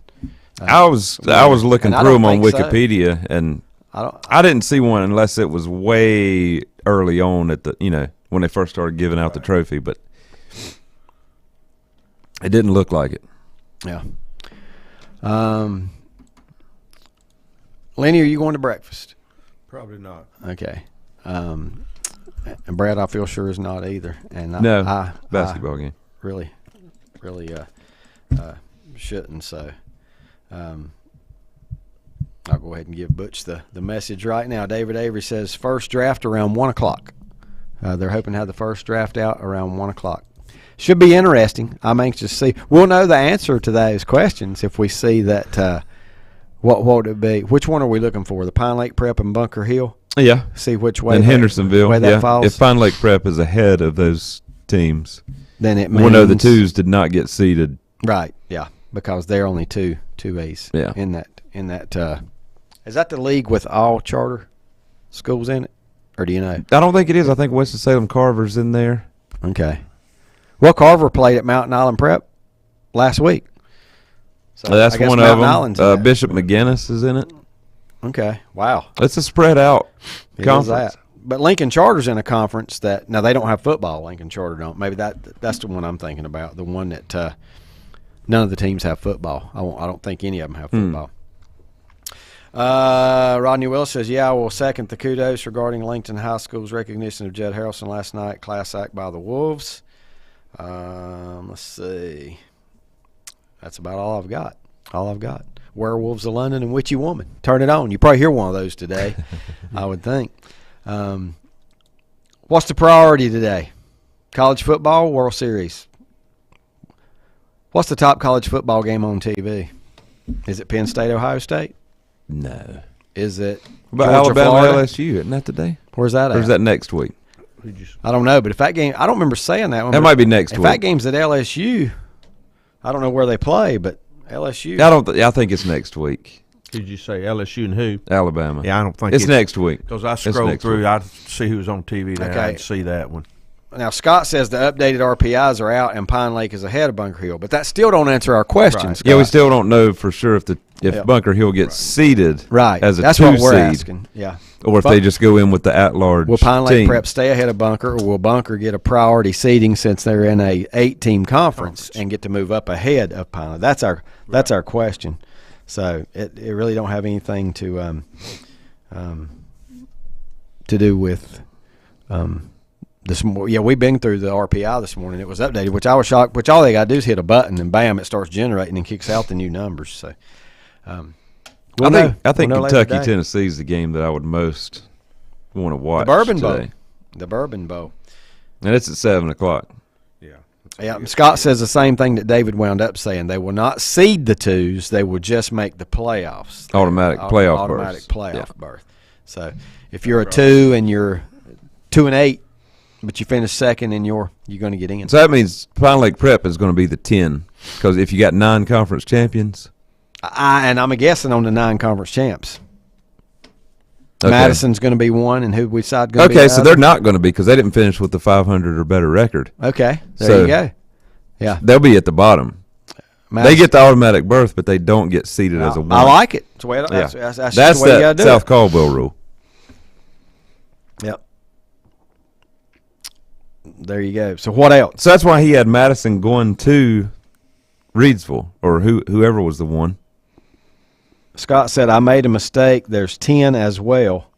I don't know what that means. 10 ones? I guess that's what he means, 10 ones. But with Madison as one of those, Scott, take them out because they don't qualify to be. No, they ranked just up get there. in. They That's just all get they do. in, They but get they're in. not going to get up. They're not going to get up there with the 1 seeds because their record is 2-8. 2-8. So that's just the South Caldwell rule kicking in. You either right have there. to finish in the top 3 of the conference overall or have a 500 winning percentage Yep. or better. And Scott says he had made a mistake. Lincoln is probably going to Randleman to play in the first round. We heard that earlier, but now he's sending me something else here, and I know it's time for us to go. But Well, by 5 o'clock, we can all probably find out. yeah. As I like to say, how many people be wasted by 5 o'clock before Probably the ones picking them. yeah, some of these coaches Yeah. seeding them. Yeah. Number 11 Madison Conference. Number 11 count. I don't know. No 11 count Madison. 11 Conference County Madison and Madison. That's Scott's text. We'll be at 32. So he's saying they're not going to get priority. Yeah, he is. 32. He's at the Bourbon Bowl. Yeah.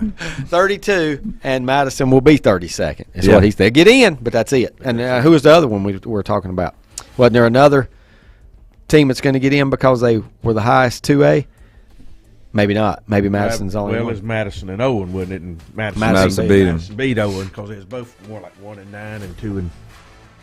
Glad to have Lenny in here this morning for Mike, for Brett. I'm David. Thanks for tuning in. We'll see you next week.